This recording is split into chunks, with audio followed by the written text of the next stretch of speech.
All right. Drum roll. Number 2 for me is. I did watch him. So he is 16 for you. He was 16.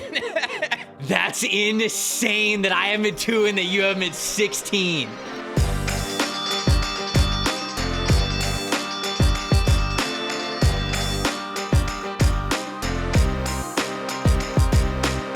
Welcome to the opening bell of the NFL Stock Exchange podcast. Trevor, Sikkema, Connor Rogers here with you guys for another edition of Summer Scouting. Today we're talking about edge rushers for the 2026 NFL draft class. We've got a stacked show for you guys. Top 15s, individual top 15s. As you guys know, we don't talk about this amongst the week. Connor and I, in fact, we never talk. We never talk at all. No, I don't speak to you until the mics go on. Yeah, we're not even friends. We cut off all communication. Strictly and then coworkers. Just the mics, you log on to the link. We're strictly coworkers. That's it. Associates. Yeah, we're here to give you our top 15s individually for the 2026 NFL draft. Introduce some names to you guys. Talk about what we like, what we don't like about some of these guys, and it'll be a good time. Connor, how you doing? Since I haven't talked to you since the last time we recorded. I'm good. You ever have that problem when somebody asks you, "Hey, like, do you know so and so?" And you do, but they're not necessarily somebody you want to call a friend, and you have to tell them like, "Yeah, I know them." But you also want to be cautious where they're like, "Oh, you do?" And you're like, "Well, they're like, what's the word you use?" I often say associate or I don't know if I have a word that I use. Right. What I will do is I will just act excited about saying yes, I know them, right? So there's no questions involved. There's not like, "Oh, do you know them well?" I'll just be like, "Oh, yeah, I know them." Like, just real quick, just like say That's that, and they'll be smart. like, "Oh, okay, yeah," and then Very neutral. I won't get a follow-up question about it. Yeah, in case they're like, "Oh, well, yeah, he dumped my wife's best friend," or something like it turns real quick. You got to be very neutral in those situations, or you found out they got arrested. Yeah, or whatever you know, he's that kind of guy. You know, he's just yeah. Well, I don't classic. really know him. My buddy, you see, went to college with his brother, and you just, man, you got to be real careful these days. Then you just go short with it again, like classic James. You know, it's just you know, and then you move on. You move on to something. That's else. exactly right, dude. Oh man. Okay, the Hawaiian shirt. You're putting me to shame here. Well, you got the hat of the year on, so I brought a shirt to kind of beef things up a little bit. If we combined our powers here with the hat and the shirt, we'd be golfing scratch on golfers. And Lord, let me tell you, so the last 2 times I played golf, I know everybody loves this talking about it. I did love that in the comments. No golf talk. Yeah. And I was like, oh, good, people care. We'll give you a little bit. So the last 2 times I golfed so poorly that I immediately went to the driving range afterwards. Immediately. I don't think I DM'd it to you, but I wanted to. You told me you were playing that morning, and then I saw that night. Yeah. You were at the range. Yeah.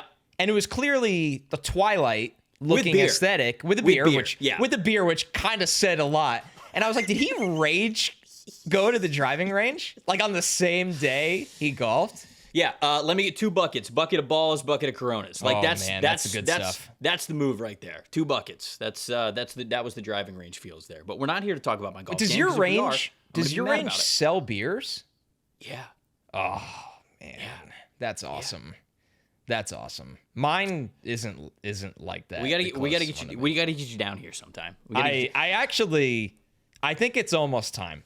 At some point this year, I would love to fly down for a weekend. There you go. We do a show or 2. Yes. We golf, and that's it. It's an easy trip. Very easy trip. That's it, actually. Yeah. I can get to Charlotte from my local airport. I don't have to go down to LaGuardia or anything. So, yeah, we'll make that happen. That's a great move, though, man. So tell me about the rage experience, though. The range after playing 18. Yeah, it was like you're literally tinkering with your swing in every way possible, and like you hit 1 good drive and then 4 terrible drives, and then you just it's a bad experience. So to encapsulate this driving range, I believe legend has it that this was Michael Jordan's preferred driving range that he either owned a piece of or that he would frequent, and so of course. It's outdoors. You can smoke cigars. They'll sell you beers. That's the Michael Jordan experience. It's my NBC coworker, Michael Jordan. That's true. Yeah, I mean, you know him very well. Of course I know him. I work with him. Yeah. I know him. Yeah. Full circle. You love to see that. What a great way to wrap it up. Okay, top 15 edge rushers. Let's get into it here. As we often do, we'll go 15 to 11. We'll go 10 to 6, and then we'll dig a little bit deeper into the top 5 guys. So, Connor, like I was talking about before with wide receivers, what I'm trying to do at PFF for our mock draft simulator and just here on this show, for our own scouting purposes, I break them up into different categories. Now, I have a general list of top 15 because it's easy for people to digest. But just like wide receivers, I have 3 different categories for edge rushers.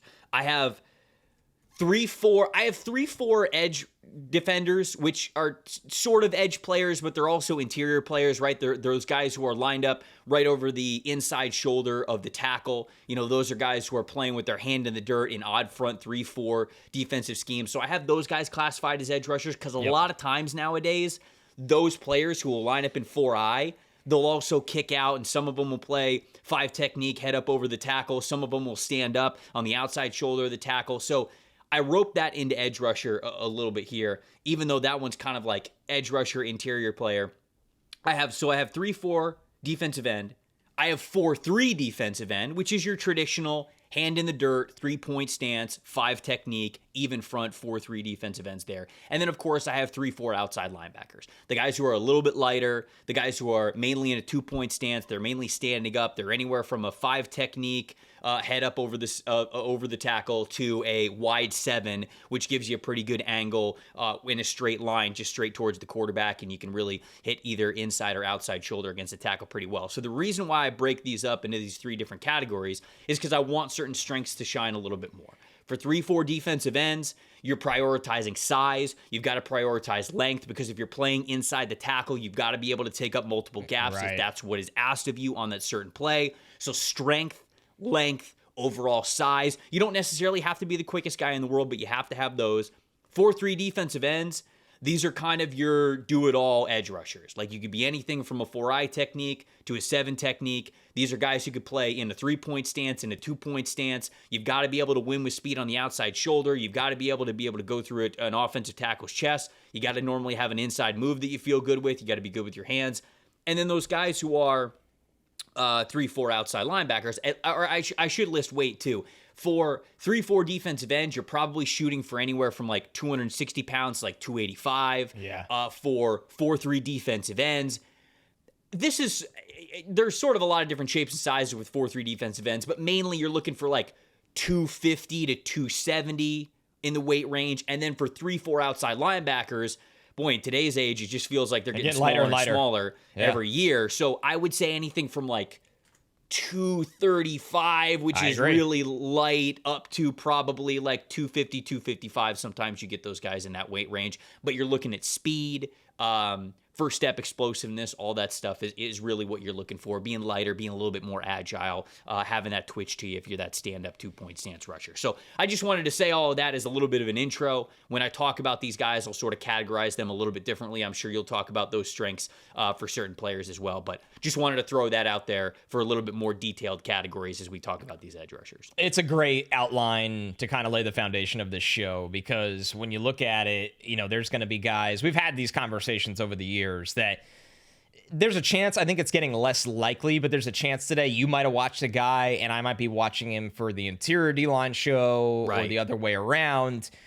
Because the reality is, and we've dealt with this a lot, specifically with Texas A&M last year when you had the Shamars, where they'll just play guys all the way from a shade nose out to a 7, like you said, where it's well, do I think the NFL is going to ask him to just play up to 290 and live on the inside, or I think the NFL is going to ask him to drop down to 255 and have him stand up and play with his hand in the dirt more as a true defensive end. And you see these transformations all the time. And today's really fun because you're right. There's just so many types of players we're going to go through that, can be specialists, can be role defined. And that is why usually the special players are 3-down monsters that are alignment versatile and can really wreck the game in any situation. Yeah, and we'll talk about certain roles as well. You mentioned some guys are 3-down type of defensive linemen that every team wants, but there are other players who are very much specialized in what they do, who could still be impact players. And in fact,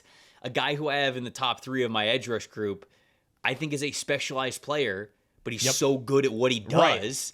I still think that's incredibly valuable. So we'll get to that obviously towards the end of the show. Top 15s, I'll let you start here. 15 through 11, let's hear the names, and then we'll pick out a couple and jump into their scouting reports. All right, so 15 for me is Derrick Moore from Michigan.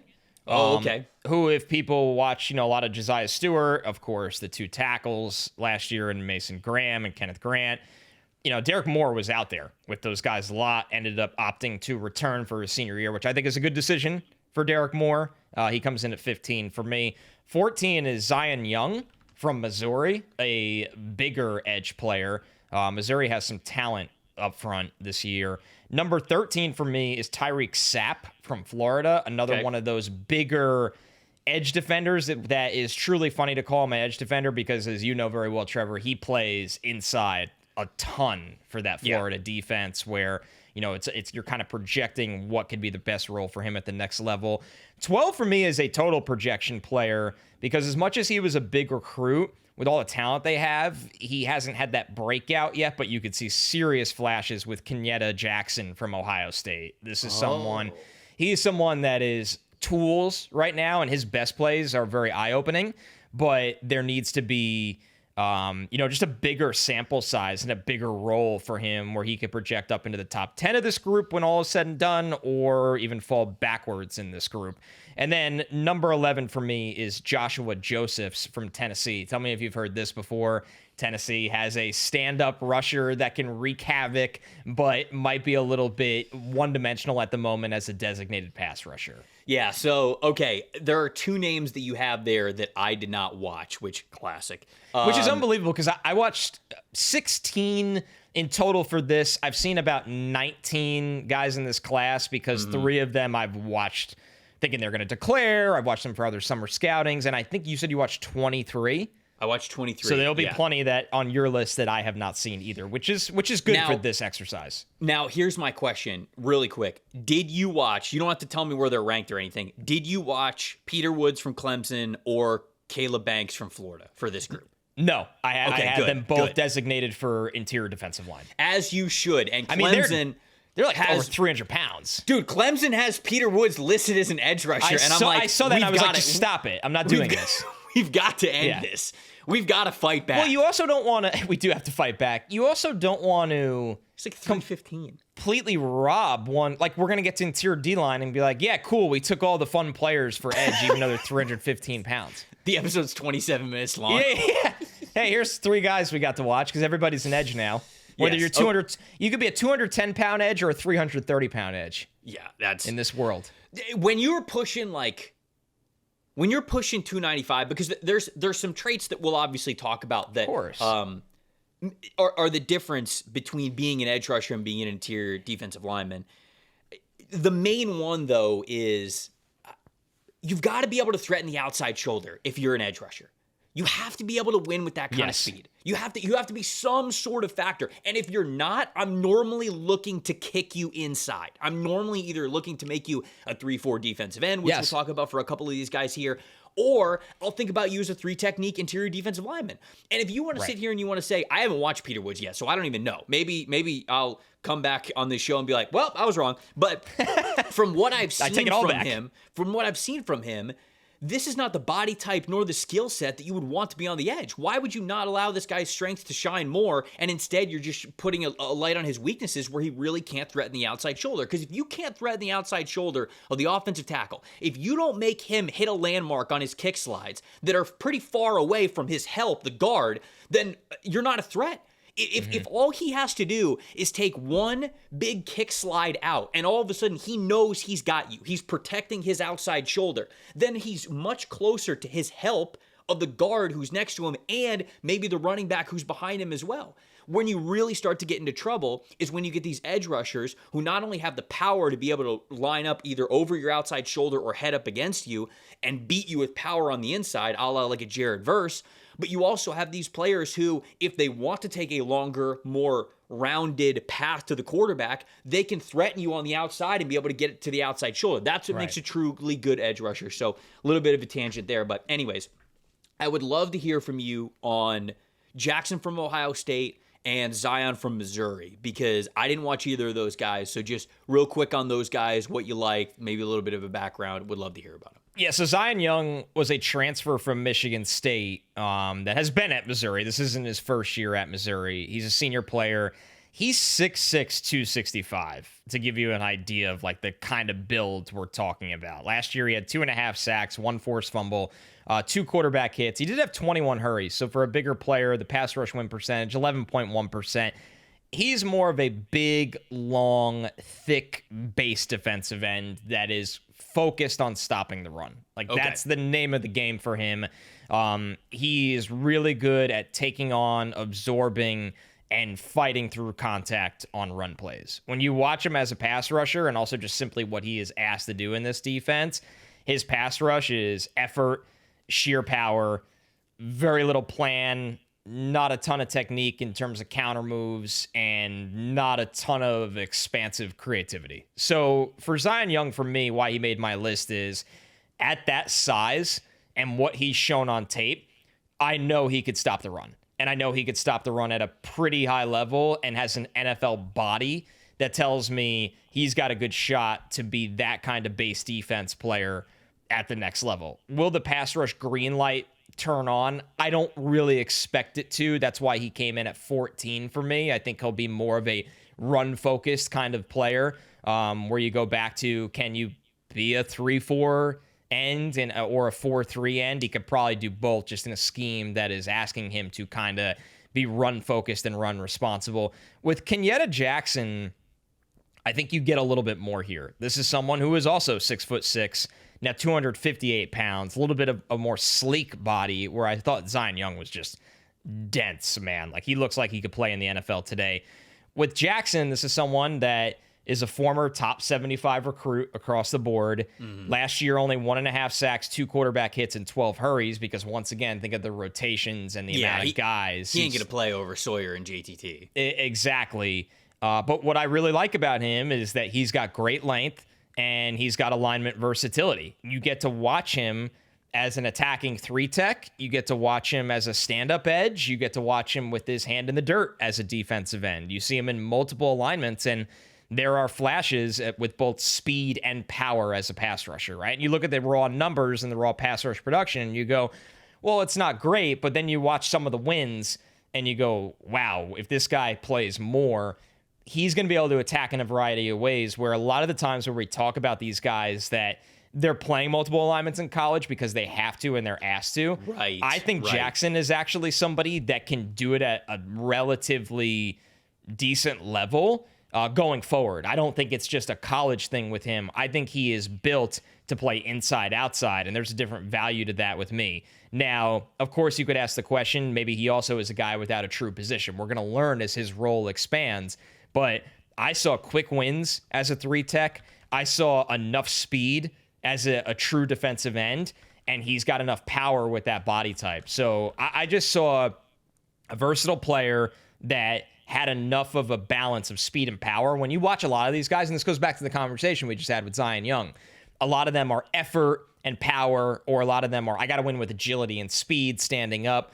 Jackson is a total projection going forward just because we haven't seen enough, but not only with his recruiting background and pedigree, but the fact that the flashes are there on tape, even if they are a small sample size, gives me a lot of hope for this guy to have a massive year for the Buckeyes. Yeah, it's you talking about the projection of guys in different alignments. It kind of goes back to some of the conversations that we've had before about whether it's quarterbacks or wide receivers, sometimes tight ends, but mainly there are a lot of guys on the defensive side of the ball where we have this conversation of like, they're there to win college football games, right? They're not necessarily there to groom these guys for the NFL level. And sometimes they're one and the same, right? Winning in college football is a catalyst for becoming a better pro. So it's not always exclusive stuff, but there are a couple people in this class and in this episode.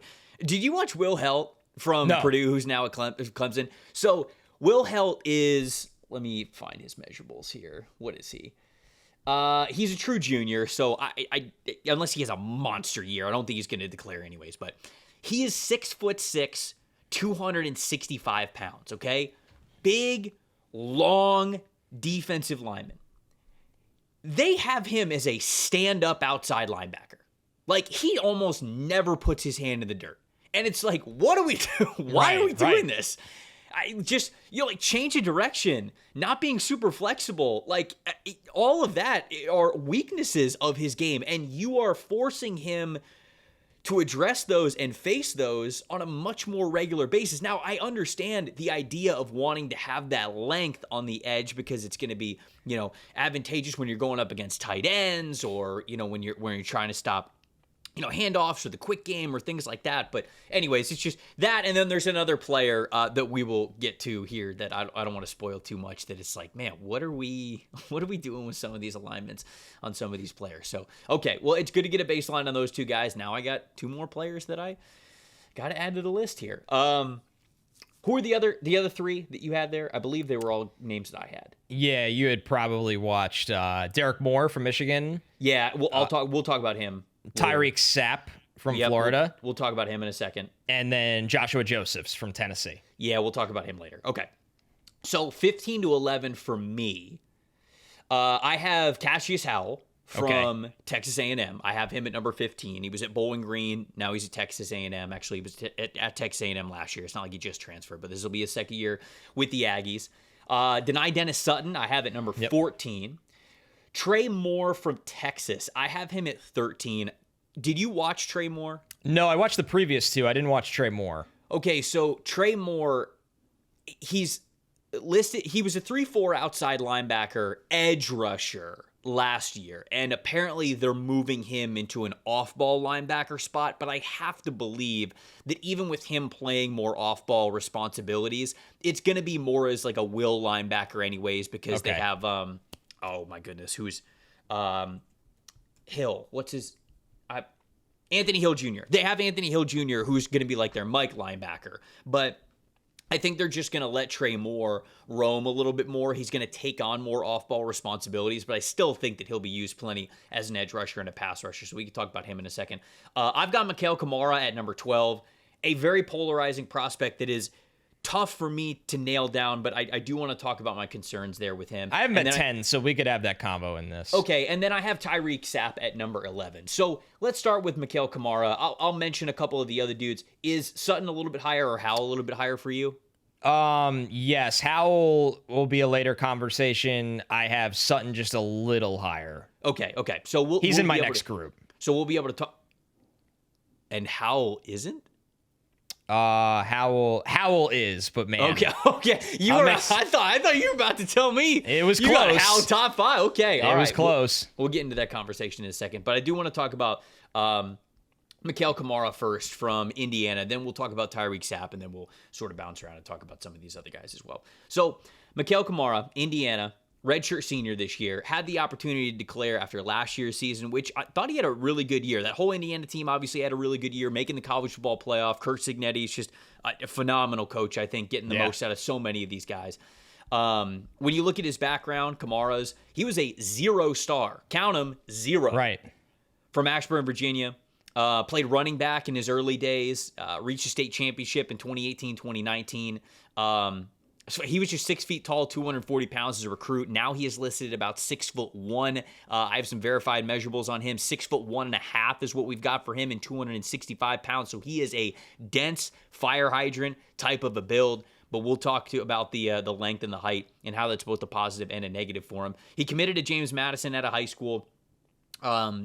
He obviously played for Curt Cignetti while he was at James Madison. Had shoulder surgery in one of those seasons, so he missed a little bit of time for that. Missed some time due to an ankle injury in 2012. Started all 12 games for them in 2023. Played well. Transferred over to Indiana in 2024 when Curt Cignetti made that jump over there. And then he started all 13 games last season. So this is a dude that plays with a massive chip on his shoulder. Yeah. He has said himself, I can't remember what article this is in, but he says, quote, "I'm a 0-star. I can't lie. I pull it up every year when the draft comes around. They put up guys like Travis Kelce, some of those no-star or 3-star guys." He said, "When I get drafted, that's me. They're going to put me up there." So one, I love the confidence. I love the chip on his shoulder. He's been playing football for a long time.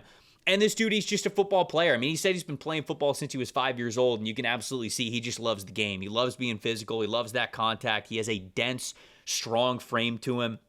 such a high effort football player. You get some of these guys, and Connor, I'm going to be honest, like even along the defensive line, sometimes you get these players who, talented, they just don't like to get hit. They don't like the pain.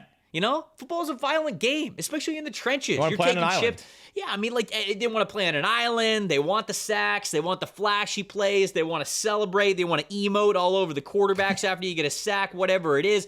That's what they're focused on. Mikail Kamara wants pain. He loves pain. And I think that is very, very valuable for a trench player and a high-effort type of a player. His power at contact, man, he can give you some pop, especially at 6'1", natural leverage. He comes from that three-point stance. He can play with his hand in the dirt, although in the NFL, I think he's going to have to be more of a stand-up player. I just don't think that he has that size and that length to be able to play on the edge the way that you want to full-time, so I project him as more of a 3-4 outside linebacker, and in fact, I project him a little bit differently. I'll get to that in a second. His hands are constantly working. I mean, he is constantly working to get clean, and you love that about him. But what I don't love is that his length and his overall size are an issue for him to where he's got to work his ass off to get clean every single play. There's just not a lot of plays that, whether it starts with a push-pull, like a little stack and shed from him, or a long arm move like you see from a lot of pass rushers, or, something where it's like, hey, I'm getting around the outside shoulder, here's a little cross chop, or like a club rip or something like that. Even if he hits these moves really well, Connor, the stride length is short and the arm length is short to where even if he hits it clean, he's got to work so hard to win against college offensive tackles. And that's only going to get more difficult in the NFL. So I love the player. I love his mentality. I'd love to have him on my football team. And to be honest with you, I thought about this. I wonder what you think about it. He's 6'1", 265. And so for this role to happen, he'd probably need to lose about 15, 20 pounds, get towards like 245. Yeah. But what about him in that Ivan Pace role? That Ivan Pace Jr. role? Think about what he was at Cincinnati. Yeah. The pass rusher he was at Cincinnati is that just designated pass rusher. But often when we think of designated pass rushers, we just think about guys from the outside. The designated pass rusher up the A and the B gap constantly. Think about what he has been for Brian Flores in that defense that allows him to play free and with the pin his ears back a little bit there. So it is a massive projection. But I love the player. I love the mentality. I don't want that part to go to waste. Maybe he could lose a little bit of weight and be that designated blitzing linebacker type of a player, because I just don't know if he has the length to play as an edge rusher in the NFL. Mikail Kamara is the exact example of somebody that a fan, a football watcher, enjoyer, respecter just loves. Yes. And an NFL scout hates. Yeah. And it's because he'd be considered an outlier if he had NFL success. I love this player. I got to do a tape breakdown on him last season for NBC. That's still on YouTube if you just search Mikail Kamara, NBC.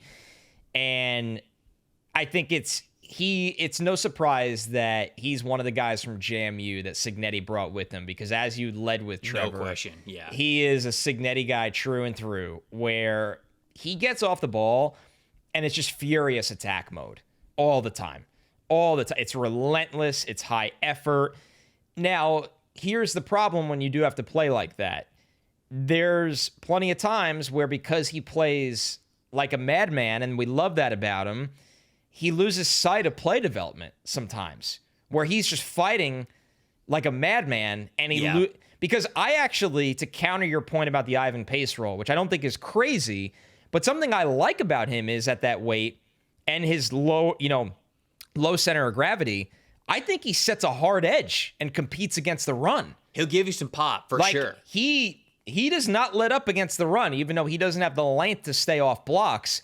He has that dog in him on the line of scrimmage where he goes, move somebody else at the point of attack. It's not going to be me.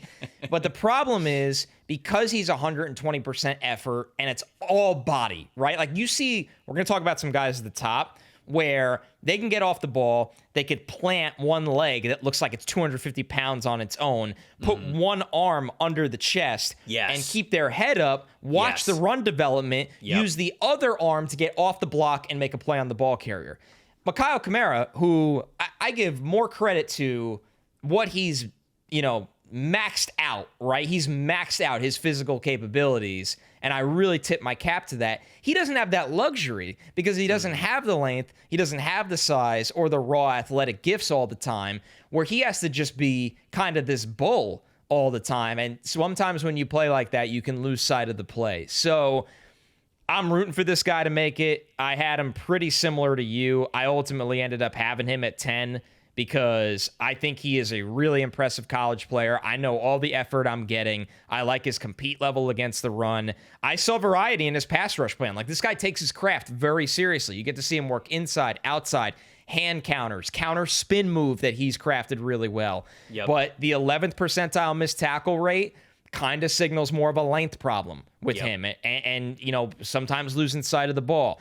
I think he is more of a skilled college rusher than an explosive, dynamic athlete for the next level. So we're going to see where his development continues to go, but there's no denying the kind of player that he is right now. So you had him at 10. I had him at 12.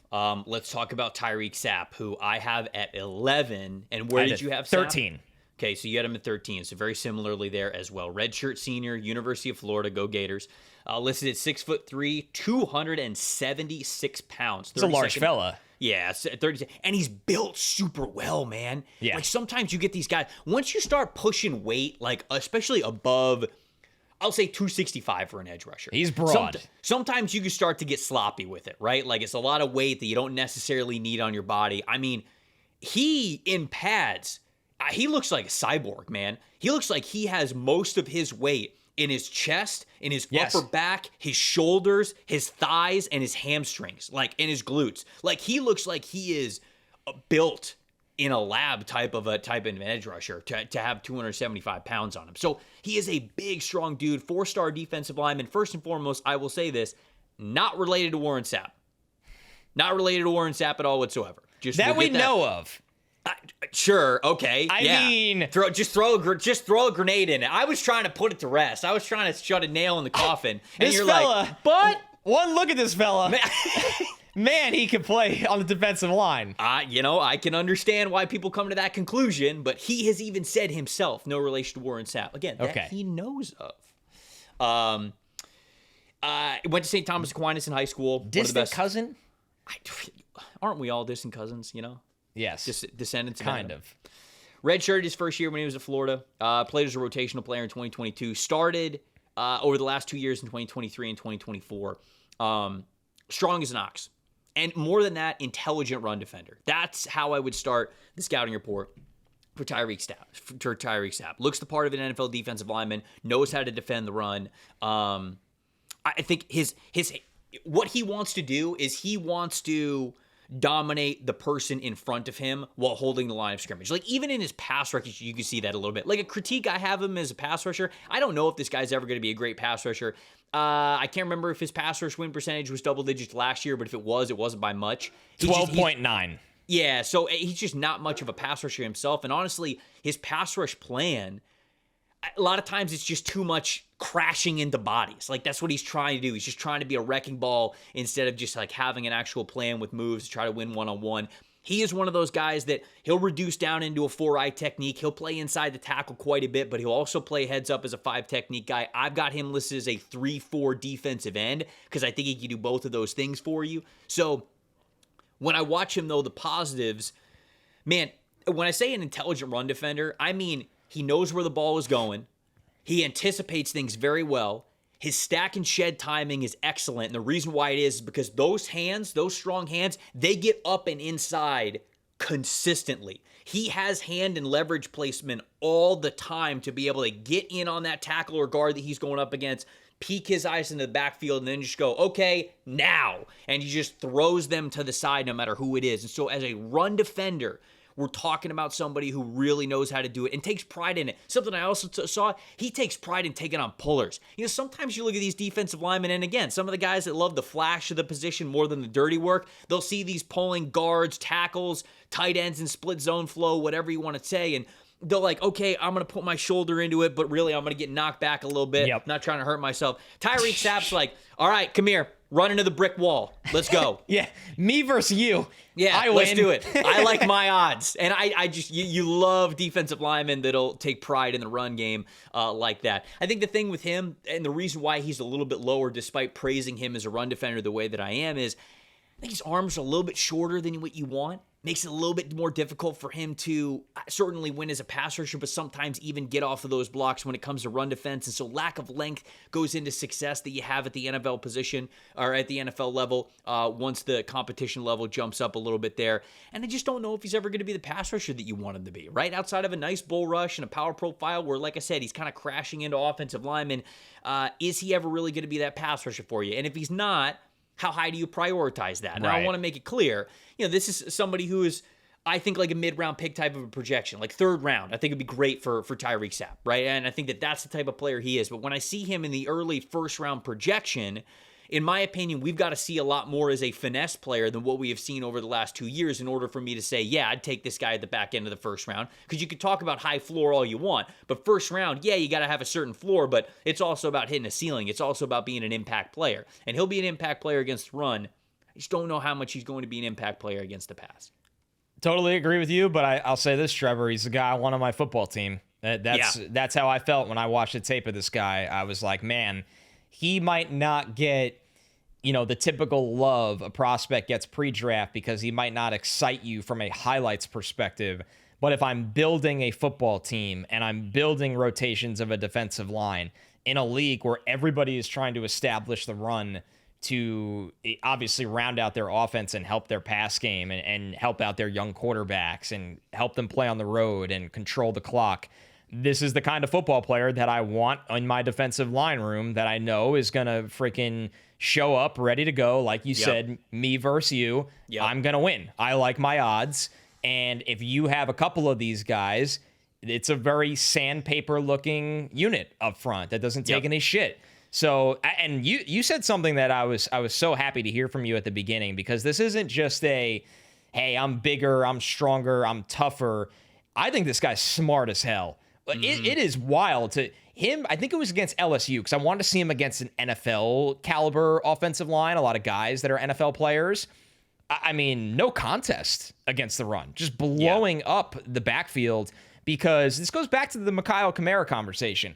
This guy is so physically imposing. He plays with his head up a lot, where the contact balance is so good that even if he doesn't see the contact coming on or doesn't brace for it head on, he can absorb it and work through it. He can actually shoot gaps at his size, but he also knows how to get under pads, stack and shed. That squatty build can hold the point of attack. He could slip blocks. He could play inside. He could play outside. I don't think he'll ever be some kind of top-notch pass rusher, but I know this guy is an NFL caliber run defender. I was a big fan of the body, the IQ, and just what he brings to the field snap after snap. So he's somebody who, I'm not saying like he's not going to get re-signed by the team that drafts him, but what I'm saying is I could imagine this player being a little bit of a journeyman, but he could have like a 10-year NFL career. Sure. We need a hard-nosed run stopper on the edge on our base downs, and we're getting embarrassed out there. Yeah.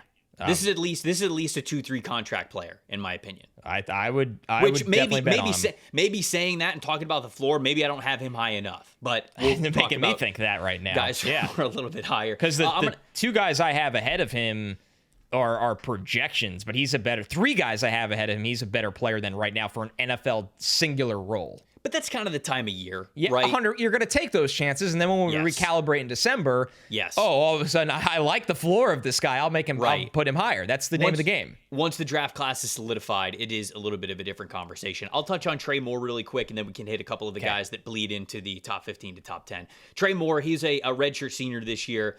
At Texas, listed at 6'1.5", 245 pounds, obviously a 3-4 outside linebacker type. So 4th percentile in height, 7th percentile in weight, much lighter player.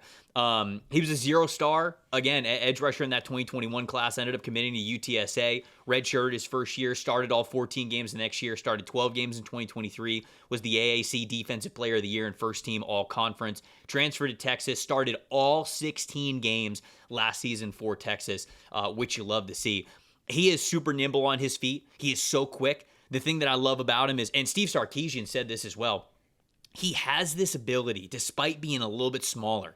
I mean, he gets so skinny between these blockers. He's just, whether it's truly like crossing the face of the offensive lineman or just getting skinny right in between where the guard and the center or the guard and the tackle are, like he just knows how to get by offensive linemen. He's so slippery in how he is as a pass rusher. I think the arm length appears to be adequate and effective for the NFL level. I think that he's flexible, so he can get, I'll talk about pre-snap stance a little bit here with this.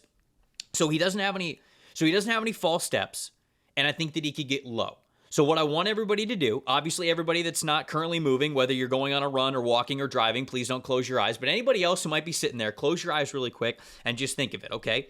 Think about squatting down into a stance and loading your weight onto your quads. That's what you want as an edge rusher. You want to be balanced, you want to be low, and you want to be compact. And the reason why is because when you can load more of your weight onto your quads, especially that front quad, you can maximize the power that you have in your first step going that direction. Some guys have a little bit of a false step. We'll talk about this, where they're either trying to launch off of their back foot, or even worse, sometimes they might be, at the snap, they might put their back foot down and then put their front foot down and then launch towards where the ball is. And that kind of involves a little bit of a false step, and you're wasting a little bit of time there. Trey Moore gets low and loaded on that front quad to where he uses that quickness and that burst to really put stress on the offensive lineman he's going up against, especially those offensive tackles that he might be facing if he's in that wide 7 or 6 alignment, whatever it is, attacking that outside shoulder. So just think of the physics that sort of go into when you have a proper pre-snap stance, when you are flexible enough to get low, to get loaded, and to be powerful on that front foot. That is what Trey Moore does really well, and what helps him still be a good pass rusher despite being of that lower weight profile. The quickness, I think, is better than the top speed for him, but he still is somebody who I think could generate quite a bit of pressures.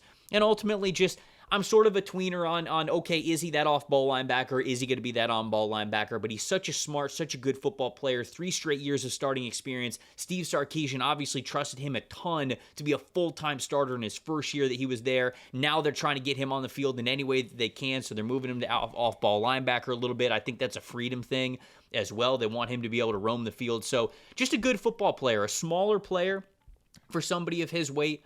For somebody who is playing the position at the NFL level, but I think he'll get a chance to play in the league, whether it's at off-ball or edge, just because of how quick and how slippery he is as a pass rusher. Yeah, I'm excited to get a look at him now, because he was somebody that I didn't get to see for this, but hearing that, man, you got to have a way to win, and you got to have a calling card to win, and if you had that, you can kind of use that to your advantage while rounding out everything else, and I think that's going to be the goal for him this year. Okay, so let's see, 15 to 11 for me was Howell, Sutton, Moore, Kamara, Sapp. We've talked about Moore, Kamara, and Sapp. Where did you have Sutton? I have Sutton at 8. Okay, so let's talk about Sutton. I'll let you start the conversation with him there because you've got him at 8. I have him at 14, and then we'll probably read the top 5s from 10 to 6 after that. All right, so is his first name just Dani? No, it's Dani. Dani, that's what I thought, because it's not spelt like Dani. Dani and Dennis-Sutton. Yes. DDS, that's an easy trifecta there. But listen, 6'5", 265 pound. Large human being. He is, when you look at these weights and then you watch the player, not all 265 pounds look the same. Sutton's 265 pounds looks like maybe even 270 pounds at times. Last year, breakout season, 8.5 sacks, 2 forced fumbles. Obviously, this Penn State front was pretty dang good, as it often is. 13 quarterback hits. He had 23 hurries, a 14.4% pass rush win rate. Considering how much mass he holds, Trevor, that we just talked about, I was pretty impressed how he gets off the ball. You have to evaluate these things differently. And for a guy with his kind of size, it's not going to look like a 240-pound stand-up rusher. Right. But I thought, and a lot of it is, he has the ability to time the snap. There was a few times where I saw him trying to time the snap, and he got off the ball with the snap, which was a interesting skill for for any college player to have. We saw James Pierce do this a lot last year. He has a nasty spin move on interior rushers. So what I know, Penn State loves to do this. They've done this for a really long time now. They like to take their edge rushers, and on certain downs, they'll have them stand up over guards and centers because they just believe in their athleticism over those guys, that they could freeze their feet. So him knowing this, he likes to use the spin move on the interior blockers because he doesn't believe that they have the feet to match up with it. Sure. And he was right more often than not. It's a really impressive interior spin move. He had a sack against Marcus Bowe, now on the Giants, but obviously was on Purdue, right tackle for Purdue, with a swipe move. I always try to write down when a prospect cleanly beats an NFL guy and what move it was, because that's a big sign. Like, these are the guys you're going to see at the next level. And I thought Bowe was a really good prospect and a good pick for the New York Giants. But the fact that Dennis-Sutton was able to cleanly beat him for a sack in 2024 was a really, really good mark to put on his resume. A couple weaknesses with him. I think he plays too upright. And it's great that he's big. He looks like he is standing fully vertical throughout every single rep. And it's just tough to play like that in the NFL because you're going to get knocked around that way. When his rush stalls out early, I just didn't see an ability to counter consistently. Like, he's that guy that when you watch him use that spin move on interior blockers, you see the swipe against a guy like Bowe, and you look at his size and his ability at his size to get going, you get excited. But when you watch more and more snaps that are dead snaps, it's like, God, he stalled out on the rush and he just didn't know what to do. And then the last thing for me that I don't really think can be fixed, I didn't see high-end flexibility and agility. I think when you're upright and you're a little stiff, he's somebody to me that I think the tape is pretty good with his wins, but I don't see the ceiling with him at all. Like, I think there are physical limitations that come with his size, and I'm talking about he's so big that he doesn't have the agility and flexibility or the pad level of a lot of these other guys that led him to being 8th for me. So I have him listed as a 3-4 defensive end because I want to get the most out of what he does really well, which is be big and be really difficult of a block for interior offensive linemen. And I do not want to ask him to have to win versus the outside shoulder or win versus as a cross up agile type of athlete. He is not good when it comes to change of direction. He is not very flexible. And you mentioned he's got a great first step when he gives himself the green light, but it's not like an always innate type of a thing. So to me, if you kick him inside and you say, I'm gonna draft him as a 3-4 defensive end for an odd front, now all of a sudden you get almost all of the strengths of what he is as a player, as a supersized player, and you don't really have to think too much about the weaknesses, especially if you're in a situation where maybe you're a defensive front that loves to, run stunts in games and have crashers and loopers. I mean, this dude as a crasher would be incredibly effective, taking up blocks and then letting whoever the stand-up outside linebacker is loop right over him and get to the quarterback. Like, all of that is very, very effective. So I think his most likely path to being like a top 100, top 75 pick is for a team that will let him reduce inside and be more of that 3-4 defensive end type of a player. So that's sort of what I thought of him as well. Yeah, this is a classic case of what Penn State needs him to do versus what could be best for the player. Reminded me a little bit of AJ Epinesa, right? And I remember watching Epinesa when he was coming out of Iowa, and I was like, okay, big, clearly, like, they're gonna bet, the NFL is gonna bet on him. And where did Epinesa get picked?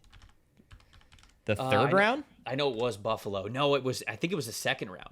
Okay. Yeah, he went pick 54 in the second round, and even that, I think, was a little bit early for the player that they got. Now you take a chance on him, and I don't think that Sutton's going to get out of the top 100 just because of how he is built and the type of linear athlete that he is. But to me, he plays that type of a role where I think that Buffalo really wanted Epinesa to develop into this much more reliable pass rusher type of a player, and he just didn't. And his length is always valuable, but it's just where you put that value. And I'm a little bit lower on that, even for a guy who is physically gifted the way that Sutton is. So that's why I've got him at number 14. Give me your 10 through 6, because I think we could talk about Howell and more after that. So 10 was Mikail Kamara, who we talked about. Oh, yeah, right. Okay, we got him. 9 was Matayo Uiagalelei. That's so funny. Is he 9? He's 9 for me. There we go. That's so funny because so many people love him. Of course. I mean, he's going to be a fascinating conversation. And I wondered if you would have him top 5 and I was going to have to be the hater. No, I think it's wow. For such a polarizing player, it is funny. Out of a list of 15, we had him exactly 9. By the way, he turned 20 years old this week. Oh, happy birthday. Happy birthday, Matayo. From the NFL Stock Exchange. Yes. Ranking you 9th. Yeah. Happy birthday. Hey, top 10. Top 10. Top 10 player. Okay, all right. You got him at 9. Keep going. Dennis-Sutton was 8, who we just had the conversation with. So we've had the conversation with Kamara and Dennis-Sutton. Yep. Number 7 for me, Max Llewellyn from Iowa. What? Didn't watch him. Okay. He looked at me like, what the hell's wrong with you? I just didn't watch No, it's okay. him. I mean, that means you're going to have somebody in your top 7 that I didn't see for sure. And then 6 for me was Cashius Howell from Texas A&M, who you had. Who didn't you watch? Yeah, because, I mean, I have my top 5s are, I think, household names, like big-time household names. So there's got to be somebody in your next group that I didn't watch. Okay. Or maybe 2 people. Let's talk about Howell or more, because it's funny. I have Howell 15, and you had him 6, you said? I have Howell 6th. I have Derrick Moore 7. And Okay. you had him like 14, right? 15, yeah. 15. So we're almost an exact flip on just it's really this weird. type of player. So dealer's choice. We can pick whoever you want to start with. Why don't I rip through Howell and then you rip through Moore? Fine. So people get the higher end of each first. Yeah. Cashius Howell, you said it, transferred from Bowling Green to Texas A&M, played for A&M last year as a senior. He's 6'4", 235 listed. He had 4 sacks, 6 quarterback hits, 23 hurries last year with A&M. Think of all the bodies on that defensive line. The previous year at Bowling Green, he had 9.5 sacks. He, despite having mediocre box score production in 2024, when you adjust it for his actual pass rush opportunities, he had a 92nd percentile pass rush win rate, 19.9% last year. So when this guy got his pass rush opportunities in this Texas A&M defense that Trevor and I have famously hated at times for absolutely... Now, does it make you have NFL responsibilities? And I've asked multiple guys on that defense before, but it does absolutely hurts your pass rush production. Dude, this guy is a stand-up rusher, twitched up. Like, you don't want to be on an island in front of this guy. I think he might have the nastiest spin move of this group. It's between him and one other guy. I'm talking, this spin move is, in today's NFL, I think it would be top 5. He hits it clean. It is vicious. Now, the thing with him that I absolutely love, his change of direction, once again, going back to rushing on an island, allows him to dip around the outside shoulder all in one motion. Man. There's no loss of momentum to me. I saw him beat the outside shoulder, and I was like, yep.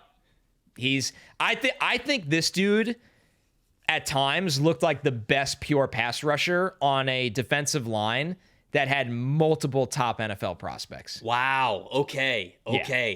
I felt like he kind of struggled at times to change direction in corner. Oh, no, But you have that as a strength. Yeah, I liked him a lot in that regard. I thought he can win inside, outside on an island in a defense that didn't let guys... We had this conversation with Nick Scorton all the time. Like, this defense doesn't give those guys a ton of... With his opportunities assumingly increasing this year, I think he'll... Now, it's this defense, so be careful, but I think he'll double his sack production. No, because who's the other young edge rusher they have? That's not eligible, right? Yeah, he's a sophomore. Who is it? I'll pull it up in a second. Let's see. They're always talented up front. Who is that kid? Who is it? It's not TJ Sear. It's not TJ Searcy. Who is it? I'm not sure. What? But yeah, I'm not sure. They're always just loaded. They have 2 rotations full of defensive line. Oh, is it Kennedy? No. I'm not, yeah. I really don't get as much eyes on guys that aren't eligible until the season. No, I don't remember. All right, well, I'm going to have to hit up my Texas A&M people, see if somebody transferred or if I'm just not remembering things correctly. Man, so there are things that I certainly like about Howell. Like, I think he's got... So he's listed a little bit lighter, right? He's 6'2", 250 pounds. So that's 10th percentile, 15th percentile. I have him as a 3-4 outside linebacker, stand-up edge rusher. So that's fine. It's not the worst. Without a doubt. He's competitive against the run. He shows way better pop at contact than you would expect for somebody who's like 245, 250. And he, like you said, like variety of pass rush moves. Like he's trying a lot of stuff. The inside spin move is really good. Maximizes the arm length for a good bull rush. The things that I didn't love about him is, one, I got to go back and I got to watch a couple more games because I have it written down that I felt as though he was a little bit stiff and he didn't corner super well. And you're saying that was a strength of his. So I got to go back and I got to watch because I thought it was good enough. Yeah. I had some limited flexibility in there from him. And this is one of those guys that he's got a false step in his rush consistently. Like he is standing up, and like I sort of painted the picture to you guys earlier. Instead of just launching off of that front foot, he will like tap the front foot to the left or right by like an inch or two, and then he will tap the back foot and he will like launch off of the back foot. It's like, don't do that. Just launch off the front foot. You'll be an even better pass rusher, which is actually, that goes more into your point because that is totally fixable. Like that's something that I was like, he's got to play more. Step, but yeah. That's an interesting point. Also with his defense at times, I watch a lot of these guys hesitating off the ball because I think they are told to be very read and react way too often. Maybe. Like, it's just, I was the first thing I asked Nick Scorton at the Combine. I was like, what is it like going from Purdue's defense where it felt like you just get off the ball and go all the time to A&M? And he's like, it is very, very different. He's like, not making excuses for the pass rush production, but there are rules in a landscape like college football where not a lot of defenses have that many rules. Right. No, Two plays for me that sold me on his athleticism, by the way. Yes, let's hear it. One, against USC, he had a self-tipped interception. He literally, I did see that play. And I was like, that concentration and body control was insane for somebody that I thought he looked bigger than 235. I know he's listed 235. I think he could easily play at 245. He's listed at 235? Yeah. Why do I'm I pretty have him sure. at 250? Okay, so maybe that's an old weight. Because he does not look anything like 235 to me. So, and ESPN has him at 245. You have him at 250. Okay, hold on. Let me check my file. I have some verified weights. Yeah, me too, actually. That would probably help. His verified weight is 249 right now. Okay, great. All the better. This second. Yeah. Somebody go measure him. The second play. So 250. Did you see him run and cover Mason Taylor? He had to I didn't watch the LSU game.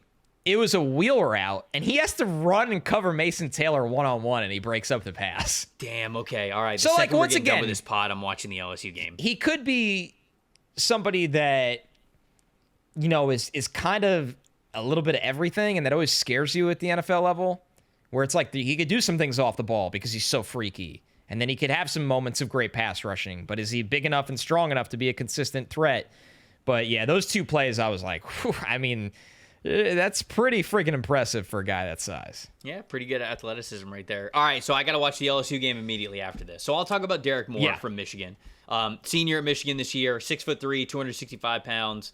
Although, man, do I have that right at 265? Now I'm like doubting. I'll tell you, I had 256. Where is he? Derrick Moore. And I feel the sheet I have says 265. I have a sheet that says 256. I guess we'll meet in the middle. All right, 260 it is. So he's 6'3", 260, whatever that looks like. 4-star defensive lineman. Michigan, I'm always now cautious with Michigan. A lot of lies over the years. A lot of lies. Mason Graham, like 30 pounds lighter than we ever thought. Yeah, it's these 3 cones that are people teleporting and then nobody wants to run it. They're juicing the numbers for Bruce Feldman. They're juicing them. I have some questions, but I'll stay silent for now. So he Played in all 14 games as a true freshman, played in all 15 games as a sophomore, started all 12 games last season, is coming back to start once again. I think this is a very, very technically refined pass rusher. This is somebody who absolutely knows how to get after the quarterback. His pass rush win percentage in his career, let me look this up really quick because it is impressive. It's high. Last year, it was 23.1%. The year before, it was 15.5%. So, I will say this, though, as a caveat. He was put in a position to really succeed. As another 3-4 outside linebacker type, he was lined up as a wide 7 edge rusher. And so, once again, I want you to close your eyes and picture this. If you're thinking about a defensive front,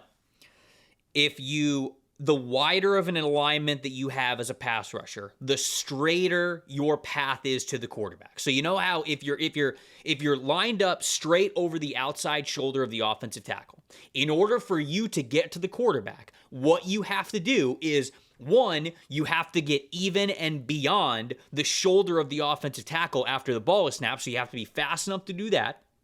You have to win cleanly, obviously, because you can't let the offensive tackle get his hands on you as you are becoming even with their shoulder, their outside shoulder.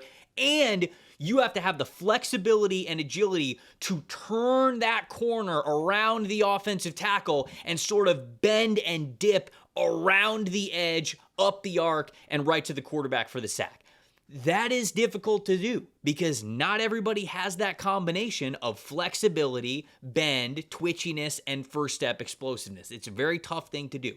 So the further you kick your edge rushers out, your stand-up edge rushers out, the straighter their path is to the quarterback. They don't have to bend, really. They're just running in a straight line. They're aligning themselves to where the offensive tackle has to basically beat them to a landmark, or they are going to be able to run straight to the quarterback if they have a 3 or a 5-step drop after the snap, especially if they're doing that from the shotgun.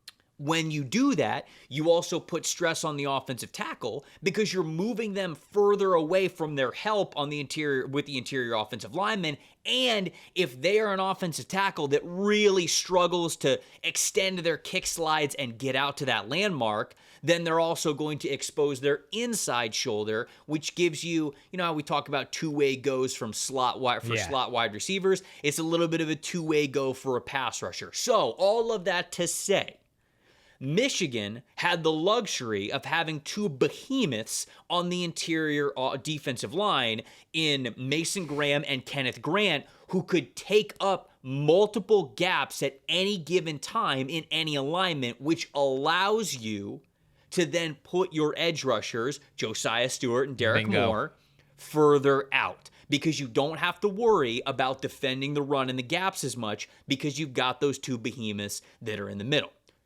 So, that is a catalyst for why the pass rush win percentage is as high as it was. I understand that. I wanted to give you guys the context. However, Derrick Moore, the hands, constantly active, constantly working to get clean. Love that. I think he's a smart rusher, really good understanding of leverage, how to attack, when to attack certain areas of the half man, as they say, of offensive linemen. Quickness to win across the face. I thought he was able to get across the face of offensive linemen very well. Good first step explosiveness, effective speed to power, no matter what his weight is, 235, 245, 255, Lakers in 5. 305. My new one tech. The arm length is a little bit of a concern with him. It matches the lower, I think, height percentile that he has there for an edge rusher. Lakers in 5. He is another guy. What was it? What was I supposed to cheeks. say? That's the line. That's LeBron's the line. Leaving. I gotta say it. LeBron's leaving his kid. He's like, see ya. I'm going somewhere where we got a shot. Yeah, he's going to the Magic. What? Can have a sleep on the Magic.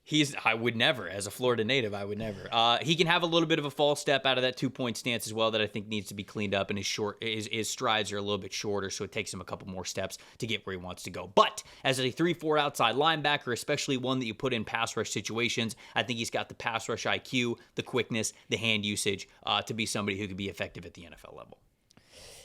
Listen, I don't really disagree with a lot of what you said about him as a pass rusher. I really wanted to like him more. Once I saw the metrics on him and how much I liked Josiah Stewart, I was like, oh man, this guy's going to end up in my top 10 easily. Some of the concerns that I had that kept him out of that was that I thought he was kind of an average athlete for a finesse rusher. right? Where I didn't see pop or power in his hands. Like, he's not going to just like jolt you and try to run through you or stun you to get off the block. He has quick feet that he likes to beat you on those advantageous islands that you laid out because of their interior. Mm-hmm. And I think if you're going to play like that, you need to be a pretty high-end athlete. And I wasn't convinced of that after watching him. I think the low conversion rate of pressures into sacks highlighted some of that, where it was, I have a big disruption rate, but such a low conversion of those disruptions into sacks, because I don't think he has that burst and pursuit and explosiveness that some of these guys that are more finishers have. And then the last concern is, and this is a concern for a lot of these guys, so this isn't a Derrick Moore thing. Mm-hmm. I thought he got folded in the run game a lot. And like when they wanted to really designate a tackle or a puller at him and run his way, it's just not an easy, like, I don't think you'll have the advantage at the next level that he has at Michigan. And this is the case for a lot of these guys. This isn't a Derrick Moore thing. So this isn't just a pick on him, but I didn't come away convinced that the run defense is going to get where it needs to be. I didn't think he was a terrible run defender. It's not where he's going to make his money at the NFL. If he could be mediocre, then he'll be fine. More than fine. Okay. So that's fair. I mean, he's in both our rankings, and you can't say that about everybody. So Derrick Moore, I think it was a really good decision for him to go back to school, because I do think some of the things, I think he can continue to improve the ways he wins as a pass rusher. And instead of having a million pressures and only 4 sacks, can you become more of a finisher, a closer, get 8 sacks? Because that's a skill to me. And that would make him, in my opinion, a more desirable designated pass rusher. I think that's fair. Converting those pressures into sacks is definitely a fair call out there. 10-6 for me. David Bailey from Stanford, I have at 10. Did you watch him? Yeah, I did. He's in my top 5. Right. Okay, so I got David Bailey at number 10. Matayo Uiagalelei, I have at number 9. Samesies. Gabe Jacas, do you watch him? I did. So he's one of the guys that wasn't in my 16, but I've seen him play. Is it Jacas? Jacas. I know how it's spelled, but for some reason, from a pronunciation, I had it in my doc. It's Jacas? But I don't want to. It's a soft J. It's literally a soft J? I'm not declaring that 100% right. It's going yogging? Pronunciations are on the internet. In fact, folks, everything you read on the internet is not true. You call him Jacas because the dude's built like an absolute I like that you have him train. there, because he was awesome as a freshman, insanely underwhelming as a sophomore, and it feels like he got his groove back last year a little bit. He's a fun conversation to have. So I have him at number 8. I have Derrick Moore at number 7, and then I have LT Overton from Alabama at 6. I have Overton at 5, so that'll be an easy combo. Okay. Let's talk about Matayo Uiagalelei. I'll hit on Jacas, Akis, and then we'll keep going here. So Matayo, you had him at 9. Talk to me about Matayo, and then we'll move on. Man, what an interesting player, right? Because not just the fact that he just turned 20 this month, so he will be on draft night just 20 years old with all of this potential. Happy birthday. Big nonstop happy birthdays in the chat, please. Yes, please represent. Give Matayo a big happy birthday. True Jr., 6'5", 270. I think if I just wanted to stand in front of an edge pass rusher and like want them to look a certain way, it looks like him for the most part. Yeah. He is built. He is a really, really well-built human being. With the mass, the height. I think he had pretty good length. Now, last year, just the raw production. This is a former 5-star recruit, by the way. Consensus top 50, much higher on certain recruiting services than that. So this guy was a big deal. Mm-hmm. Last year, as a true sophomore, 10.5 sacks, 4 quarterback hits, 18 hurries, 15.5% pass rush win rate. Kind of the opposite of Derrick Moore. Yeah, where he was converting his pressures into sacks a lot. I'm not going to call it a fluke, but I think we're due for a little regression if he has the same season. Well, hold on. We actually have a cleanup sack percentage. What was it? So his cleanup / pursuit pressure into sacks was 19.4%, which is 60th percentile. So I'd call him like a 7-sack guy, which is fine. which is fine. I think that there was a couple times where I was like, oh yeah, that's fortunate. That doesn't mean they didn't have a good season, because he did. And part of the reason why he converts so many pressures into sacks, getting away from just the cleanup stuff, he has these massive strides where if he beats the blocker, it feels like in 2.5 strides he's at the quarterback, where the smaller guys don't have that advantage. I thought that was a really, really important skill for him. I like the variety in his pass rush plan. I saw him win with agility. I saw him win with some power. I think that he's still very raw. And I thought the biggest disappointment to me was, and this is something with the run defense that can carry over to the pass rush at times, the run defense is a total work in progress, and it's not that he's just not strong enough yet. I thought the awareness was below average. I thought the first step was often late, and I think he can't get off blocks. And as a pass rusher, there are flashes of brilliance, but there are long examples of him also getting stuck on blocks. So Matayo, to me, is somebody that he just turned 20. I mean, the trajectory for this guy is he can be a really, really high-end prospect. I do think that people will maybe get a little over their skis with him, and that's okay. That's the point of summer scouting, and bet on that happening, where I don't think it's as simple as, you know, I remember Nick Bosa and Chase Young and guys like that going into their junior year where you were like, it's all just there and you're just going to see them explode. I think there's a couple significant points of development that still need to happen for him to become a first-round prospect. I didn't see that kind of... He's not an every-down player right now. Yeah, look, he's got a lot of what you want. Big, long frame. I think he'd hold even more weight on his frame, honestly. Like he makes 270 look like a small forward. Yeah, like he looks like he could easily play at like 280, which is great, I think, because that would help his run defense stuff. High effort player. I think he's a high motor player. He's always playing through the whistle, which I love. I like the fact that he tries a lot of different pass rush stuff. I thought he was a little bit stiff in sort of like the agility, the change of direction, the bend. Like I felt like that was a little bit lacking from his profile. But I wonder if that just goes into overall, like he just plays very upright. And like Sutton, he's got to play way lower. He's got to be able to get down. He's got to be able to get loaded. He's got to be able to control that leverage a lot more. And it's tough for guys that are taller, right? Like they don't want to get down. They're big. It's more body to get down, but he's just got to be able to do that in order to convert that speed to power better, to maximize his length, to defend the run better. He's got to play with much better pad level. And so I think that this is a good football player right now. Like I think Matayo gets drafted in the 3rd round easy right now. The question just is, how much higher is he going to get drafted? And I think that will come if he's able to defend the run a little bit better, if he can once again prove that he could be a sack master and that he could be a finisher despite maybe not having as good of opportunities this year as he had last year. And so I think that a lot is there for him. I think he's a solid football player, but I don't think he's this like guaranteed first rounder that I think some people are talking about him to be.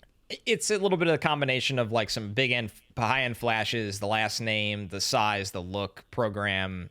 He can get there. But he's just got a little ways to go. So I'll touch on Jacas really quick. I'm going to call him Jacas. It is Jacas. It's Jacas? I checked it while you were talking. All right. Jacas.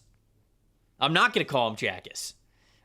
So Illinois, senior, massive human being.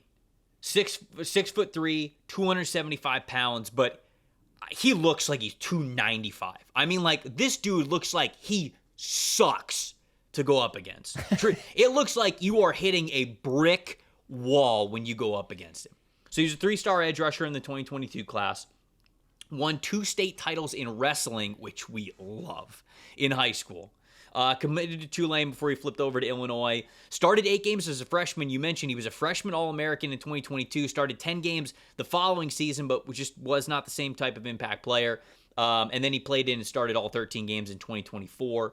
His brother plays football at FIU. He was number 69, nice, on Bruce Feldman's freak list in 2023.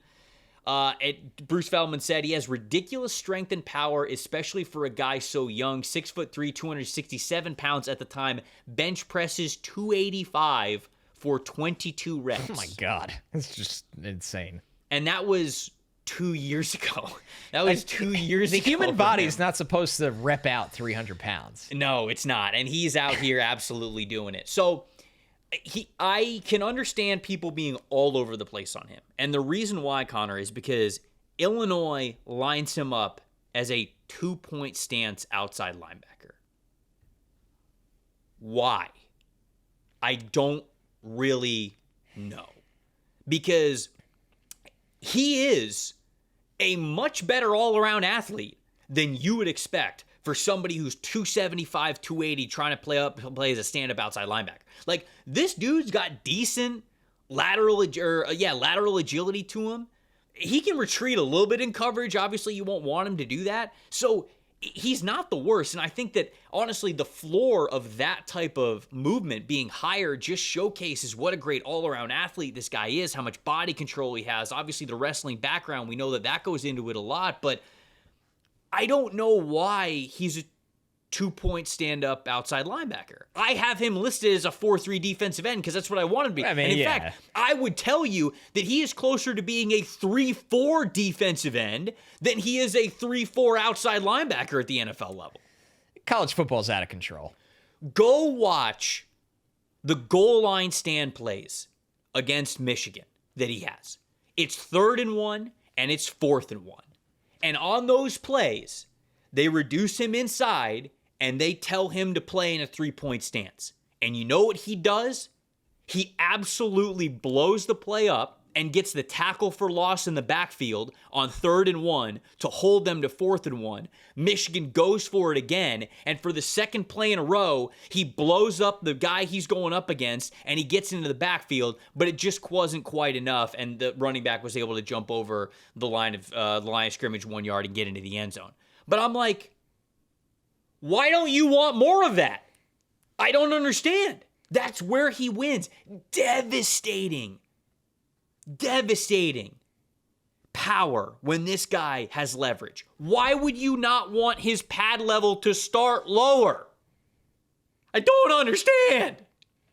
This guy he was one of my favorite watches just because he has this trait that's very translatable to the NFL level. I don't worry about what caliber of an NFL player this guy is from a size and a strength perspective, and that is always, in my opinion, going to play. Now, how high you draft that, I'm not sure. Right. I would love to see what he is like as a true defensive end. I don't know if we get it this year, but he's got that good all-around athleticism. He has that dense frame to him. He had 3 forced fumbles last year to showcase how much power he has, and just overall, man, he's just got so much power in his frame. I wonder if he's like that Darius Robinson type of a player. Now, I don't know if that's going to be like my official comp for him or anything because Darius Robinson was a defensive tackle who ended up moving out the defensive end, but obviously he ended up becoming a first-round pick. This would be a little bit of a different story, but I sort of feel like he's that same caliber of a player, and I wonder if he ends up getting to that point. So I'm excited to watch him this season, but this is a guy who I'm projecting to play a different type of position on the edge than he plays right now for Illinois because I think that he wins with power, and I would like to see him be in situations where he gets to win with power and leverage more often. And when you have him as a 2-point stand-up edge rusher, it's just not going to happen as often. So if you flip him inside, the wrestling background, the body control, the good all-around athleticism, and that power ability is something that I absolutely love. So I think that that's worthy of a top 75 selection. It's always been there for him. I thought he looked different as a freshman right away when watching that team where I was like, God, this dude is going to be something when he's eligible. And he kind of had to rebuild his stock. He had a great 2024 and decided to go back to school. And this is somebody that theoretically, it all can come full circle for him, and he could find himself at the end of the first round. Okay, so now we're getting into our top 5s, top 6s, really. Did you want to hear about Llewellyn quick from Iowa? I'll be quick. Let me go quick on Llewellyn. Let's hear him. So Max Llewellyn was a designated pass rusher for Iowa last year that'll take on a bigger role this season, and I think he's really built for it. 6'5", 258-pound senior. Last year, he had 5.5 sacks, 6 quarterback hits, 23 hurries, 21% pass rush win rate. That was 95th percentile in the country. Yeah, so they were asking him really to do one thing and do it well, and that's exactly what he did. He only played 79 snaps against the run in 2024, very Omar Norman Lott type usage in terms of not alignment, but actually just playing against the run or the lack thereof. So you're going to have to prove he can handle that expanded role. But as a pass rusher, Trevor, this guy, fast, furious, active hands, nasty spin move, He had a sack. He had multiple sacks off the spin move in 2024. Stutter steps. Loves to use the stutter steps before throwing the two-handed swipe to kind of keep the tackles off balance and then kind of attack their upper body while their lower half is off balance. So Max Llewellyn from Iowa, I think, is poised to have a double-digit sack season. We'll see how he handles the bigger role, but I think he's so gifted as a rusher. That's why I had him 7th, that I think he could play his way into the top 50. Somebody that I have to watch after this show to get some more guys in the mock draft simulator. I'll stay with you. Let's talk about David Bailey here from Stanford. I have him at number 10. You have him at number 5, you said? 3. He's at okay, he's all the way up at number 3 for you. And I'm going to be honest with you. I get it. Just because I want to hear what you have to say about it. But Bailey is interesting. I think he's polarizing for me, which is why I ended up with him at number 10. But when I watched him, Connor, I thought about Yannick Ngakoue and how Yannick Ngakoue, there was like a 2-year period where he couldn't be blocked. Like he was just an unbelievable pass rusher. But then most of his career in the NFL, I don't think that he has been that. But there were those 2 years where it's like nobody could block him. And I felt like, I feel as though Bailey could have that type of a career where he might have games or even like a couple of years where he just looks unbelievable and we talk about him as one of the best pass rushers in the NFL. But maybe the majority of career, he is not that. But I'm curious, you got him at number 3. I'm assuming that you obviously saw those similar strengths. Ngakoue, by the way, 70.5 sacks across 9 seasons. He does have that many? Yeah, he just is a guy that shows up and gives 8 sacks, feels like, every year. So there's always a place for guys that can simply get you off the field on third downs. David Bailey, transfer from Stanford, now at Texas Tech, 6'3", 250. He has the Chop Robinson aesthetic that I adore. David Bailey shows up to the field, no gloves, no tape, smallest pads, cut off pants that are practically shorts. Like this guy just wants to play in compression shorts and kill you. And I can't explain how much I adore that. The fact that you could wake David Bailey up from a nap and he'll walk out on the field and sack the quarterback. He's just not here for any of the extra stuff. He's not. As a player last year, 7 sacks, 5 forced fumbles. I mean, my goodness. 5 forced fumbles. 5 quarterback hits, 25 hurries. He had a 27.5% pass rush win rate. Yes, folks, that was the 100th percentile in the country. That's pretty good. That means you're the best or amongst the best. He's played a lot of football, Trevor. He's played 30 games for Stanford across 3 seasons before transferring to Texas Tech. So this guy has a lot of experience, and it's really worked out for his development because the pass rush bag is a Santa Claus level depth of heaviness of this bag. I mean, the speed moves in this bag, the shoulder dip, kind of a ghost move. Mm-hmm. He's not just trying to dip the shoulder. He really wants to do it all in one motion and be untouched.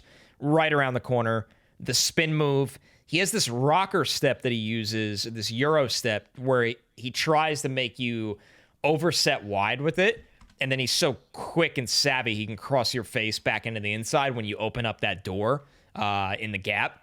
And why those 3 speed moves work so well for him in terms of production is that he has A-plus bursts to the quarterback once. Yeah, he's twitchy. When he beats the blocker, the quarterbacks can't really react to evade him. And that's why he had 7 sacks and 5 forced fumbles last year. Like, it's just, he's a play finisher. He is a game changer in terms of his ability to force turnovers.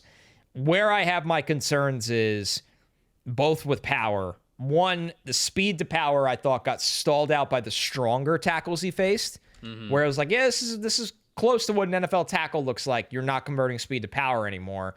The second thing, I thought he lacked power and decisiveness when teams ran right at him. Mm-hmm. Rather than trying to make him use his athleticism against the run, they're like, let's go downhill towards David Bailey. And I thought he didn't look as decisive. I thought he didn't have the strength, which probably goes back to the weight. He's lighter than some of these guys on our list today.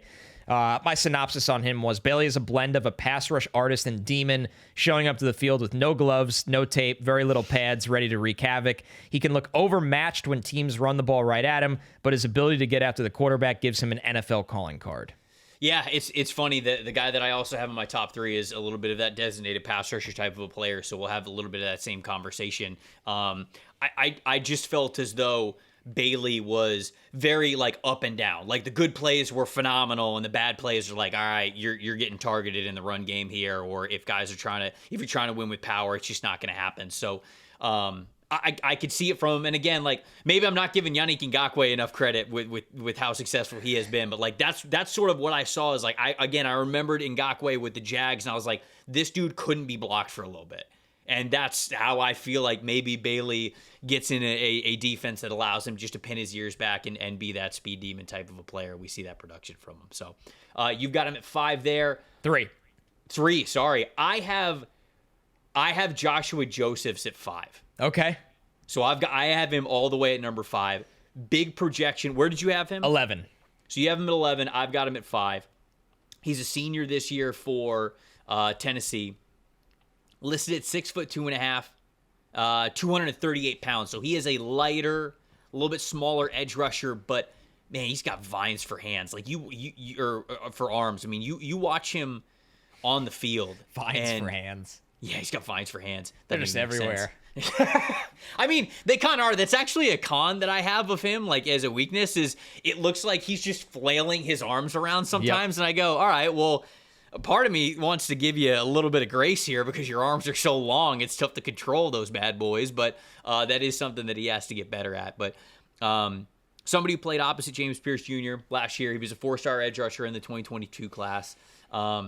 Played as a true freshman. And played as a sophomore and junior as well, but he wasn't like that full-time starter for them.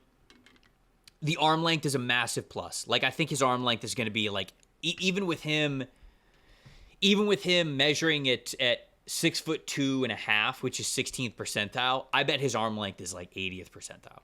Like that's the way that it looks. You see it when he swats at the ball. You notice that he knows like he had 3 forced fumbles. He knows how to swat at the ball with his long arms. Yeah, and ball carriers don't expect it. Neither do quarterbacks. He is, I think, a very nice athlete for his size. I think he's got a really good first-step explosiveness, good effort in both the run and the pass game. Like, I think he's a high-effort type of a player. Does that mean it's always going to get the desired result? No, but I think we're getting there with him, and I like the effort that we have in that regard. I mentioned, I think that the arm length can kind of be like it's flailing around all the time. Like off the snap, it's not like it's in controlled and close to the body and precise. Like he's like even with like club arm over, like club swim moves. Like it's just it looks too out of control sometimes for him, and it just needs to be. He's got to have more body control with those long arms. I think he's got to utilize the long arm technique more. I don't think he does that nearly enough. Like in the run or the pass. Like I want him to get his arms and his hands inside and just like stack and shed these dudes. I mean, they're not going to be able to reach or match what your arm length is, especially if he can get low. And like you were talking about earlier on the show, if you get low, if you get that arm inside and up into the offensive lineman's chest, you're low to the ground, you're anchoring with that back foot, and you've got your arm fully extended, you're defending the run like that, and then your other arm, especially for how long his arm is, you can use to be a weapon to either grab the ball carrier as he's coming in or help you disengage. Like, I think it is absolutely in the cards for him to be fantastic in that way. His eyes get a little bit reckless with where he's looking for the ball. Sometimes he'll dip his head and show the crown of his helmet when he's bull rushing. So, to me, it's just a lot of refinement with him. He's got a great first step. I think he's got good effort, and he's got, I think, rare length for his size as a 3-4 outside linebacker edge rusher. The ability that he has and the potential that he has is why I have him as high as I do. It's not there yet. We haven't quite seen it. It's not consistent. But, man, when the flashes have been there, I think that he could be a really, really nice NFL edge rusher. You loved him. I liked him. I thought when I had him at 11, I was like, for a guy that had 1.5 sacks last year. Yeah. But it's so easy to see what you're saying because the ability is all there for him. You talked about the explosive first step. I love the way he could flip his hips naturally. It doesn't look uncomfortable for him. I thought he made that significant effort to punch the ball out, and his athleticism really shined when they used him on stunts. it was like, oh, that looks a little different than a lot of the other guys I've watched today. Yes. So Josephs could be in for a massive year unless Tennessee does what Tennessee does and they play their best players like 40% of the snaps. So that'll be fun. All right, we got about 5 players to go here on this podcast. These are some of the guys that are in the top 5 that we think could have the biggest impact in the NFL. Before we get to that, got to talk to all the parents out there. Ask them a question, what their child's future success looks like for them. Maybe it's your kids getting to travel the world. Maybe it's them owning their own business, just living in their own house, very comfortable, happy. Whatever that is, you can help them achieve that in the future right now with the Kids Investment Account from Fabric by Gerber Life. Fabric by Gerber Life was designed by parents for parents to make it easy to plan for and manage your family's financial path. With a Kids Investment Account from Fabric, you guys can start investing in your child's future today. Kids can't invest while they're minors, but this Kids Investment Account allows you to invest right now on their behalf, no matter how old they are, and it gives their investments more time to grow. It's all online, very easy to set up. Starts just $20. There's no contribution limits to it. Tax advantages. Funds are SIPC insured up to $500,000. There's no commission fees to it. And the funds don't have to be used for when they're older. Maybe, when they're a little bit younger, like 10, 11, 12, something like that. Maybe they're getting involved with sports or music and need tutors or tuition or like whatever that is. You can use it then, or you can obviously save up to it or hold on to it and save up for things like helping them buy their first house, buy their first car, start their business, whatever that is. Join the thousands of parents who trust Fabric to help protect their family. Start investing in your child's future today at meetfabric.com/stock exchange. That's meetfabric.com/stock exchange. MEET fabric.com/stock exchange. The portfolios are managed by Fort Washington Investment Advisors Incorporated. Additional services provided by Apex Clearing Corporation. All investing is subject to risk. You can learn more at meetfabric.com. All right, I think LT Overton is next. I have him at 5. He's perfect transition because he's definitely the Meat Fabric player of the show. He absolutely is. I have him at 6, so I think that's exactly where you had Josephs at 5. I had Josephs at 5. Okay, cool. That's easy. Yep. LT Overton, man. So I watched him a little last year because I say nervous. You get like nervous about guys declaring that you're like, oh man, it's a little early, but he might do it.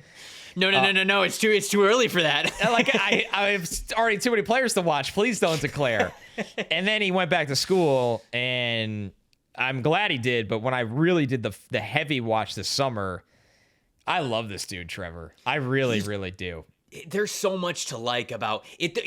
I think he's a little position dependent on where you're aligning him. I agree. I don't think he's probably not a star. But he transferred from Texas A&M to Alabama. He was a 5-star recruit. He's now a junior, 6'5", 283. That's why he's the Meat Fabric player of the show. He is. We should call him BLT Overton. You got to have the bacon. You can't just have the lettuce and tomato.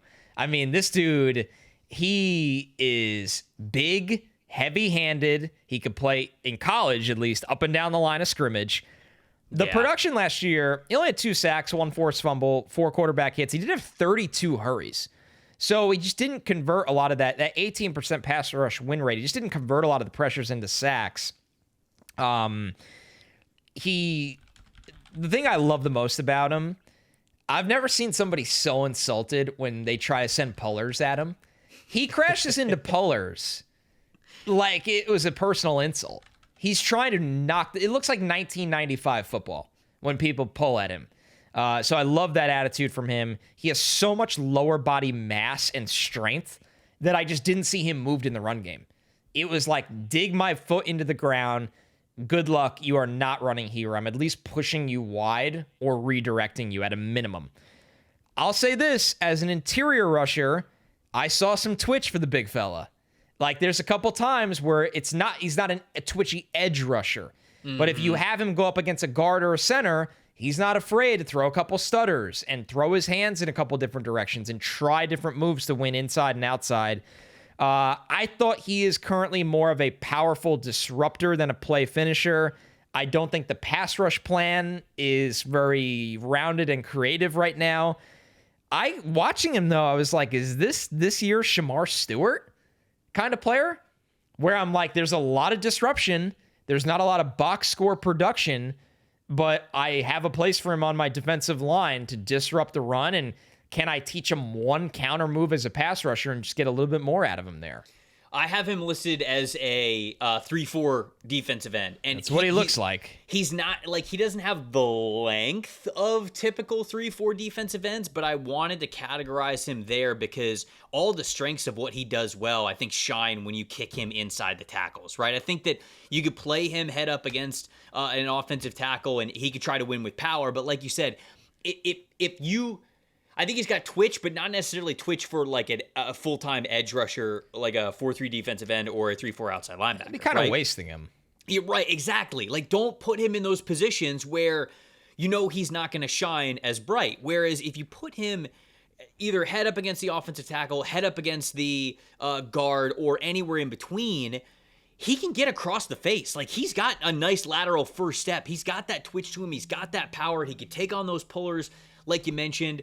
He maintains pad level when he's holding the line of scrimmage. I mean, he's super strong. He can stack and shed. Like, all of that stuff is fantastic for him. I just think that he's a better run defender than a pass rusher. Oh, it's not even close. I think he's a borderline elite college run defender. Right. And I don't know what kind of pass rusher he's going to be. So I think he's a 3-4 defensive end or 4-3 defensive end, but you want him matched up against the inside shoulder of tackles or anything against a guard, because I think strength for strength, pound for pound, he's going to be able to handle himself against guards, which is important. And then when it comes to shooting gaps, if you were in a more aggressive style of defensive front, I think he can do that for you as well.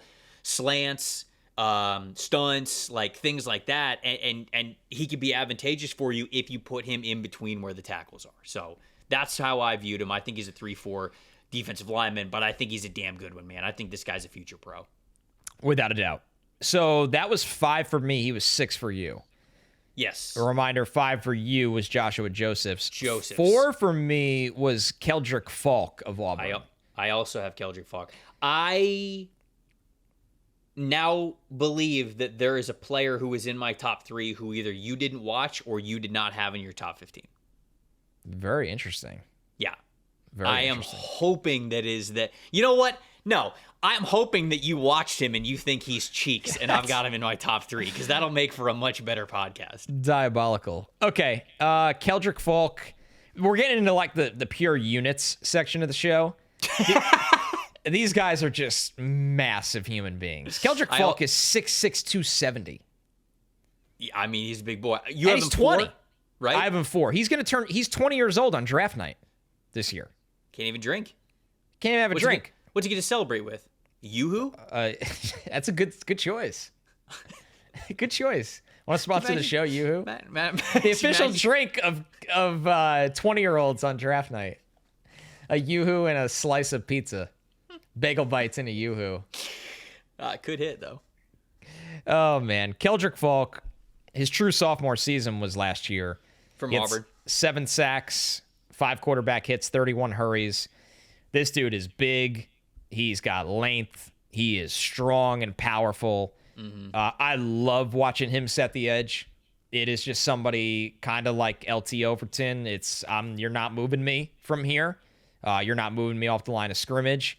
He knows how to gain leverage, and he's got to have big hands. He plays like a guy with massive hands. He's a huge dude. Huge human being. He's tough as hell.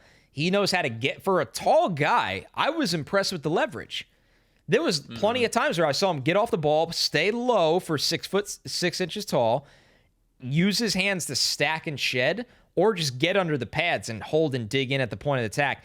But man, when he wants to actually throw the hands as attack mode rather than stalemate mode, blockers, they jolt. They shake. They're off balance. They're uncomfortable. His body and strength just allows him to truly be a threat from multiple alignments. Like, I think he can play inside, outside all day and just have no problem with it because he's so strong. He's got great length, and he uses that length as a tackler. He's an impressive tackler. He finishes plays, this guy. A lot of these guys, that's their problem, is their conversion of pressures to sacks or stopping the run or redirecting the run. All that's great. But this is a guy that finishes plays with his length. Yep. He would not turn 21 years old until September of his NFL rookie season. So this is a very, very young player. I do think the pass rush, Trevor, is mostly effort and power. He's just so powerful that it works enough right now.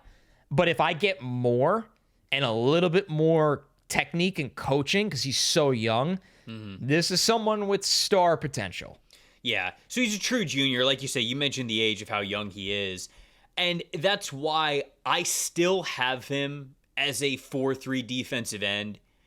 If he has another season where he's a single-digit pass rush win percentage type of a player, just it does not really show a lot as a pass rusher, especially with speed elements to the outside, I'll probably move him to a 3-4 defensive end spot, because right now I already know I have a future pro in an odd front defense as a defensive end.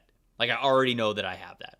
It's just a matter of, can you show me something else as a pass rusher?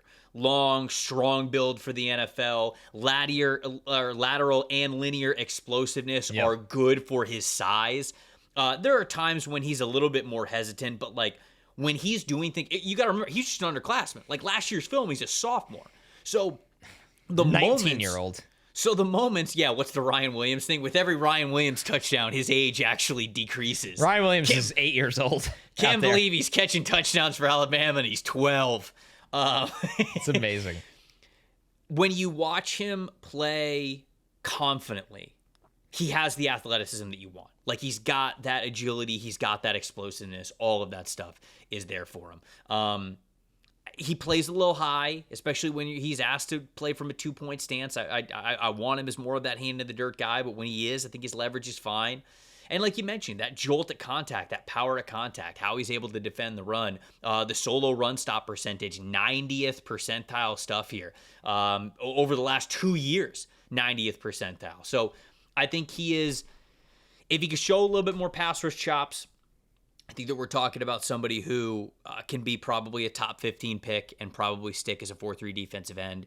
I think at worst, he's like a back end of the first round, early part of the second round type of a 3-4 defensive end that you know you've got as a run defender here. I saw somebody in the comments of last week's show saying, hey, when Trevor sees a multi-sport background guy, he's going to let you know about it. And I'm going to let you know about it once again right here. He played basketball all throughout high school as a power forward and center, so no shock there. He also played wide receiver as well as defensive end when he was playing high school football in Alabama. So, yeah, there we go. Keldric Faulk, I like him a lot. I see him very similarly to the way that you do. I'm guessing that Rueben Bain Jr. is 2 for you? He is. Okay. All right. Rueben Bain Jr. is 3 for me. Okay. So now it's going to be in your top 2, this mystery player. The mystery player is number 2 for me, yes. So I had David Bailey at 3. You have Rueben Bain Jr. at 3. I have Rueben Bain Jr. at 2. Mm-hmm. The suspense is killing me. Well, we got to talk about Rueben Bain Jr. first, and then we'll get to it. Rueben Bain Jr. From Miami. 6'3", 275. My goodness. I almost want to call him 1B. Really. Like that. He's so different from the guy that is 1 that I see what you're trying to say. Yes. Yeah, that's the right way to frame it. The word I associate with Bain is destruction. Like this man, I haven't seen somebody have this kind of hand usage since Jared Verse. Like when Jared Verse connected, it looked like it hurt. My last line I wrote for Rueben Bain Jr. was, he's the type of player that an offensive lineman should absolutely despise dealing with for 4 quarters. He last year only had 3.5 sacks, 4 quarterback hits, 20 hurries. He basically leaves week 1 very early in the game with a soft tissue injury, and then he missed the 4 games after that. Yeah, his calf injury. It was a calf, right? So you could, think of a calf for a pass rusher. That's a nightmare. 2023 as a true freshman, he had 7.5 sacks, 3 forced fumbles, a 17.7% passer rush win rate. He dominated as a true freshman. And last year, when he looked healthy, he was the same guy. He just needed to get healthy. He's got a thick build. The freshman season of tape is nuts. I thought it was nuts watching it. Leverage monster. Significant explosive power generated from the leverage he gets. I think for 275 pounds, his closing speed, pound for pound, is as good as anybody's in this group. It's insane. There's really no escaping him. against the run, I love his vision, I love his awareness, and I love his ability to stay off of blocks. He's a smart run defender. He's a powerful run defender. He plays with his head up. I think he's an absolute menace, dude. I just cannot get enough of watching this player when he's healthy, and give me a full healthy season of Rueben Bain Jr. and stamp his name into the first round. I think the question really is, like, how close to Jacas is he? You know, because I wonder if he's going to be a little bit smaller in height than what Miami lists him at. And as I'm watching him, I'm like, dude, the hand speed, like you mentioned, like how quickly he gets off the ball.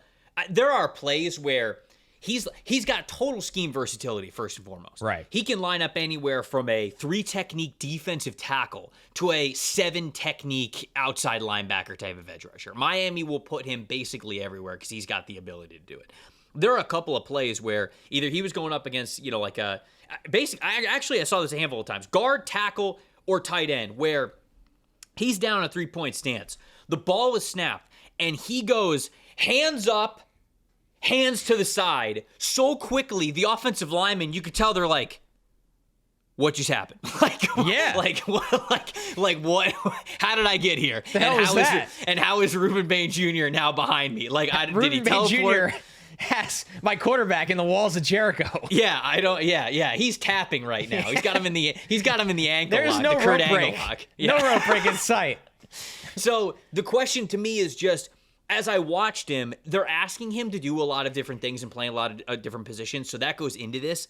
But I really do wonder, is his best role at the NFL level, because he's got a stocky build to him. You know, the arm length is much shorter. He's sort of got that fire hydrant, thick, dense build to him. The lack of arm length, you can see that it shows up when he is, you know, like trying to do more traditional, true edge rush moves, like a long arm or something like that. And you also see it in the low or the high missed tackle percentage that he has had over the last couple of years. So I wonder, like, man, if he's not the longest edge rusher, like, is he just Jacas? Like, do I just want to like throw 10 more pounds on him and let him be a 3-technique defensive tackle? And I didn't see quite the level of explosiveness that Cansey had in his last year when he was at Pitt.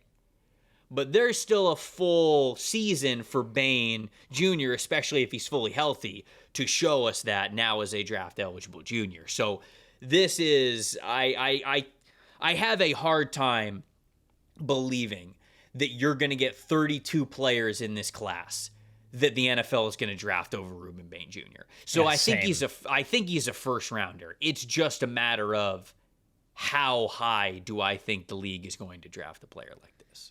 Yeah, so. If you haven't watched the tape, everybody, like this, you'll enjoy watching him a lot.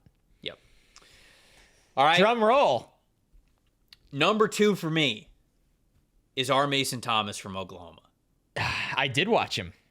So he is 16 for you. He was 16. That's insane that I am at 2 and that you have him at 16. He was the last player I watched him. It's funny to pull back the curtain here. Trevor and I trying to figure out summer schedule. It's crazy. You know, we're going to be back working every hour of every week pretty soon. So we're trying to sneak in some trips while also not shorting summer scouting. So we were watching tight ends, and then we pivoted to edge because we're going to make sure we play all the hits for you guys. We're going to have every group done for a big board and everything, but we want to play the hits. And edge pass rush is not only one of our favorites, but how much you guys love it. So with about 3 days to go, we pivoted to edge, and I was like, I'll probably watch 12 because like 12 edge rushers in 3 days. Like I think I could do that. Yeah. I loved this class so much compared to quarterback, running back, wide receiver, and tight end that we've watched. I couldn't stop. And it was, so the morning we were planning on recording the show, I got in one more player before, and it was R. Mason Thomas. Damn. Yep. Damn. And so you had him 16. I have him 16th. Yep. I had no idea that you didn't know ball. I can't believe I've just discovered this, that I am not a ball knower. I was truly terrified and wrapping my head around, like, who did I miss that he has it to? No, this is even better. This is even better that there's a massive gap, and I have him at edge 2, and you didn't have him in your top 15. Okay, all right, let's talk about him. Got to talk about him. R. Mason Thomas from Oklahoma. He's a senior this season. We'll start with the not great measurables. 6'1.5", fourth percentile, 250 pounds. This is my problem. 250 pounds. I mean, like 250 pounds, pretty stacked for 6'1.5". But we'll get to that. Yeah. We'll get to that in a second. So he's a 4-star out of Fort Lauderdale, Florida, in the 2022 recruiting class. Team won state titles in 2020 and 2021. He also, multi-sport background, he ran track in high school. He was a sprinter. He ran the 100 meter, the 200 meter, and the 400 meter in high school, while also being a defensive end on the football team where he is at Oklahoma. I think when he got to the team, or when Brent Venables got to the team, they asked him about R. Mason Thomas, and his words were, he's going to be hell on wheels, I could tell you that. And that is exactly what I think of him as a football player. When we talk about track backgrounds, we're often talking about wide receivers, running backs, or cornerbacks, and we talk about whether or not they can bring that track speed to the NFL, or if they're just track athletes trying to put on a football helmet. R. Mason Thomas is a pass rusher that has a track background. Like, he brings track explosiveness and sprinter explosiveness, in my opinion, to how he plays defensive end. So he played in 10 games as a true freshman, played in 9 games as a rotational pass rusher, but also missed 4 due to injury in 2023. And then he started in 11 games last season. He's got a smaller frame, obviously, but to me that comes with its pros and cons. Now, are you gonna look for him to win with a long arm move? Like, no, like that stuff is not gonna happen. I think he's maxed out at 250 pounds, so if you want to put on more weight, I don't think that's gonna happen for him. He can get handled at times in the run game. There's no doubt about it. Like, if you're looking for him to be a 3-down defensive lineman, I don't think that's gonna happen. Although I will say, pound for pound, I think he's pretty strong. At least he gives you some pop at contact, and he can survive against some blockers. But he's not going to be somebody who is going to be a stout run defender at all times. Lower coverage scores for outside linebacker work, so he's not like that hybrid type of off-ball, on-ball linebacker that you're going to want dropping into coverage. And then I do think that the shorter arms impact how well he can wrap up. Those are the negative things that I'm sure that you would focus on, that you would bring up as to for me. Exactly why. I am seeing this guy through a different lens. I don't care about the run defense downs, and I don't care about the coverage downs. I think he is a designated pass rusher in the NFL, but I think that he can be an absolutely devastating one. I think that his pre-snap technique and his stance is picture perfect. He is low, and he is loaded to the ground. 0 false steps out of his game, and he explodes out of his stance off of that front foot. There is a rep that he has against Will Campbell, again, LSU, where he absolutely murders him off the edge. Will Campbell had no shot. He saw it clear as day. Saw exactly what he was going to do. He's going to the outside. I got to beat him to the spot. 0 chance. 3 steps in, R. Mason Thomas is even with Will Campbell, and in fact, he is already dipping and under that outside shoulder. So where the lack of height and the lack of length, obviously it comes with his drawbacks, he uses it to his advantage because he constantly hits with leverage for speed to power if he's ever bull rushing you. And the way that he can dip and rip or club and dip around, like whatever it is, he can get underneath the offensive tackle and blocker's shoulders so easily. Yep. He has the best ability to corner in this class, no question about it.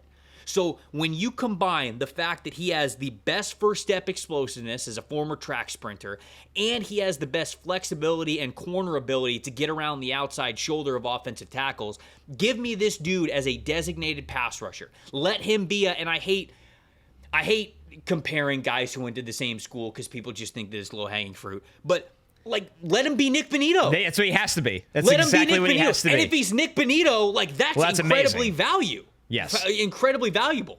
You are a major stressor on a defense if you are that kind of designated pass rusher. So I've got him at number 2 just because I was so impressed with the athlete that he is for the position.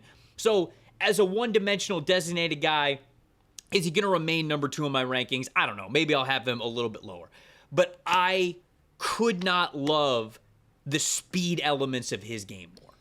So I am so all in on, yes, is it one-dimensional? 100%. If you were looking at him through a 3-down lens, you are not going to love what you see. But if you are looking at him as a designated speed demon pass rusher, this guy gives you absolutely everything that you would want from a physical perspective and from how he approaches how to get after the quarterback. I love him.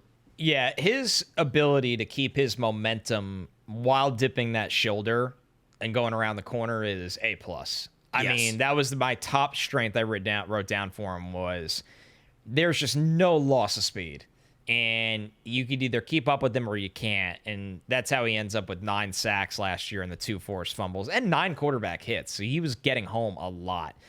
Now, where he gets neutralized is he is just small for this position. Like, there's just no denying it. I totally agree. It sounds like he's kind of your David Bailey. Like, I look at David Bailey and I'm like, yes, David Bailey's going to get after the quarterback. I don't really care about the rest right now. I put him at 3.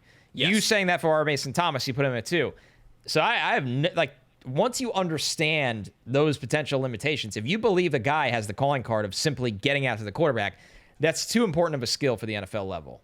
Yep. That's where I'm at with him. So well, number 1's uneventful then. Yeah, number 1's pretty uneventful. But I'm going to be honest, was not a debate for me. I mean, he's the first player in this class outside of potentially Arch, but I think the first player in this class that, because we've watched quarterbacks, running backs, wide receivers. We haven't done the tight end episode. We've watched some, and this is my first defensive group I've watched where I thought this guy is probably special. Yeah, I think he's like first player in the class I watched that I was like, oh, this is somebody that totally alters the game. I think that he is an NFL player through and through. It's TJ Parker from Clemson. True junior this season, so we've only seen underclassmen tape. He's listed at 6'3", 265 pounds. It's 32nd percentile and 53rd percentile. So the height and weight thing is fine. 4-star defensive end from Alabama. He was actually committed to Penn State before he flipped over to Clemson. Started 3 games as a true freshman and then started all 14 games last season. I can't say enough good things about this guy. I'll just list the strength and weaknesses here. Strength. Adequate size for the pro level. First step explosiveness is well above average, consistently launches off of that front foot. He is an ascending pass rusher with an ascending pass rush win percentage in both of his underclassmen seasons. Strong player who can consistently set the edge versus the run. Versatile in his ability and experience from a 4-eye to a stand-up 6 or 7 technique. They will move him all around with that. Fluid enough of an athlete to threaten inside moves at all times. Love the hand usage. It's fast. He knows it's important. He'll try a variety of different moves. I don't think that he has like rare twitch or like rare strength to his game, but the floor of this player is a easy top 20 pick in my opinion in this class, and somebody who I can absolutely see us consistently talking about as a top 10 pick because in my opinion he's going to be the top edge rusher in this group. Right. That's the key, is that there's so much good right now. I mean, the fact he forced 6 fumbles last year, he's just destroying plays. Yeah. My synopsis on him was Parker is an athletic, well-built edge defender that has already shown the ability to completely wreck the run and the pass game. He plays with a lot of power, but has enough finesse in his game to keep blockers guessing. I thought his variety, whether it's that Euro step to work outside, inside, the cross chop, and then take the outside shoulder. I have not seen somebody hit like this on a football field in a long time. I mean, you think guys are injured every time he hits someone. Their legs go straight up in the air. Straight up in the air. It's absolutely terrifying if that's your quarterback when the way this guy hits. And that's how he has 6 fumbles. And they're not illegal hits. He's just so damn strong and powerful and generates so much explosive momentum. And I think there is some hip flexibility when he gets into the pocket. He can angle himself back in and turn and kind of do the hoop drill. I think this dude is really a serious threat to be a top 5 pick and maybe even more. I was blown away. He played 640 snaps last year. Earned an 88.1 overall defensive grade, 80.8 run defense grade, 86.2 pass rush grade, and even a 74.0 coverage grade when he was asked to drop. I mean, this is an underclassman. This is a sophomore. I think he's the total package. I really do. He reminds me a lot of Ryan Kerrigan and how productive Ryan Kerrigan was just consistently. And Ryan Kerrigan, he's not the fastest, he's not the strongest, but he was always one of the most productive players because he had such a high level of all-around ability, great football IQ, and he obviously played this game for a long, long time. And so, again, I don't know if Parker is a rare edge rush athlete. Right. I wouldn't talk about Parker like we talked about Abdul Carter last year. Same. There's no Abdul Carter. Yep. But it's everything that he does is at such an NFL level that I think he brings just the total package as an edge rusher. Yeah, it's going to be fascinating to see what he can ultimately do this year because, I mean, my goodness, man, it's the real deal. All right, one more time for the people. Can you go 15-1 real quick? Yeah, let's rock out here with the 15 rankings. How about 16? R. Mason Thomas from Oklahoma. 15, Derrick Moore from Michigan. 14, Zion Young from Missouri. 13 was Tyreak Sapp from Florida. 12 was Kenyatta Jackson from Ohio State. 11 was Joshua Josephs from Tennessee. Number 10, Mikail Kamara from Indiana. Number 9, Matayo Uiagalelei. We'll get it right. We'll get it. We'll nail it down. Get it right. From Oregon. Number 8, Dennis-Sutton. One more time, his first name? Dani Dennis-Sutton from Penn State. Number 7, Max Llewellyn from Iowa. Number 6, Cashius Howell from Texas A&M. Number 5, LT Overton from Alabama. Number 4, Keldric Faulk from Auburn. 3, David Bailey from Texas Tech. 2, Rueben Bain Jr., the master of destruction from Miami. And number 1, TJ Parker from Clemson. You know what? Just for the people, I'll go 23-1. I'll What give you the 23 man. guys. Go off, young man. Will Helt from Clemson. He was at Purdue. Now he's at Clemson. I got him at 23. Eric Gentry from USC. I have him at 22. Prince Will Uman-Mielen from Nebraska. I was laughing when I put him in the doc. Now he's at Ole Miss. He's following his brother there. So now he is at Ole Miss. Ben Bell, who was at Texas State, now he's at Virginia Tech. I have him at 20. Eric O'Neal, who is now at Rutgers. I have him at 19. Patrick Payton, who was at Florida State, now he's at LSU. I got him at 17. TJ Guy from Michigan at 16. Cassius Howell from Texas A&M, I got 15. Dennis-Sutton at 14. Trey Moore from Texas at 13. Mikail Kamara at 12. Tyreak Sapp at 11. David Bailey at 10. Matayo Uiagalelei at number 9. Gabe Jacas at number 8. Derrick Moore at 7. LT Overton at 6. Joshua Joseph from Tennessee at 5. Keldric Faulk at 4. Rueben Bain Jr. at 3. R. Mason Thomas at number 2.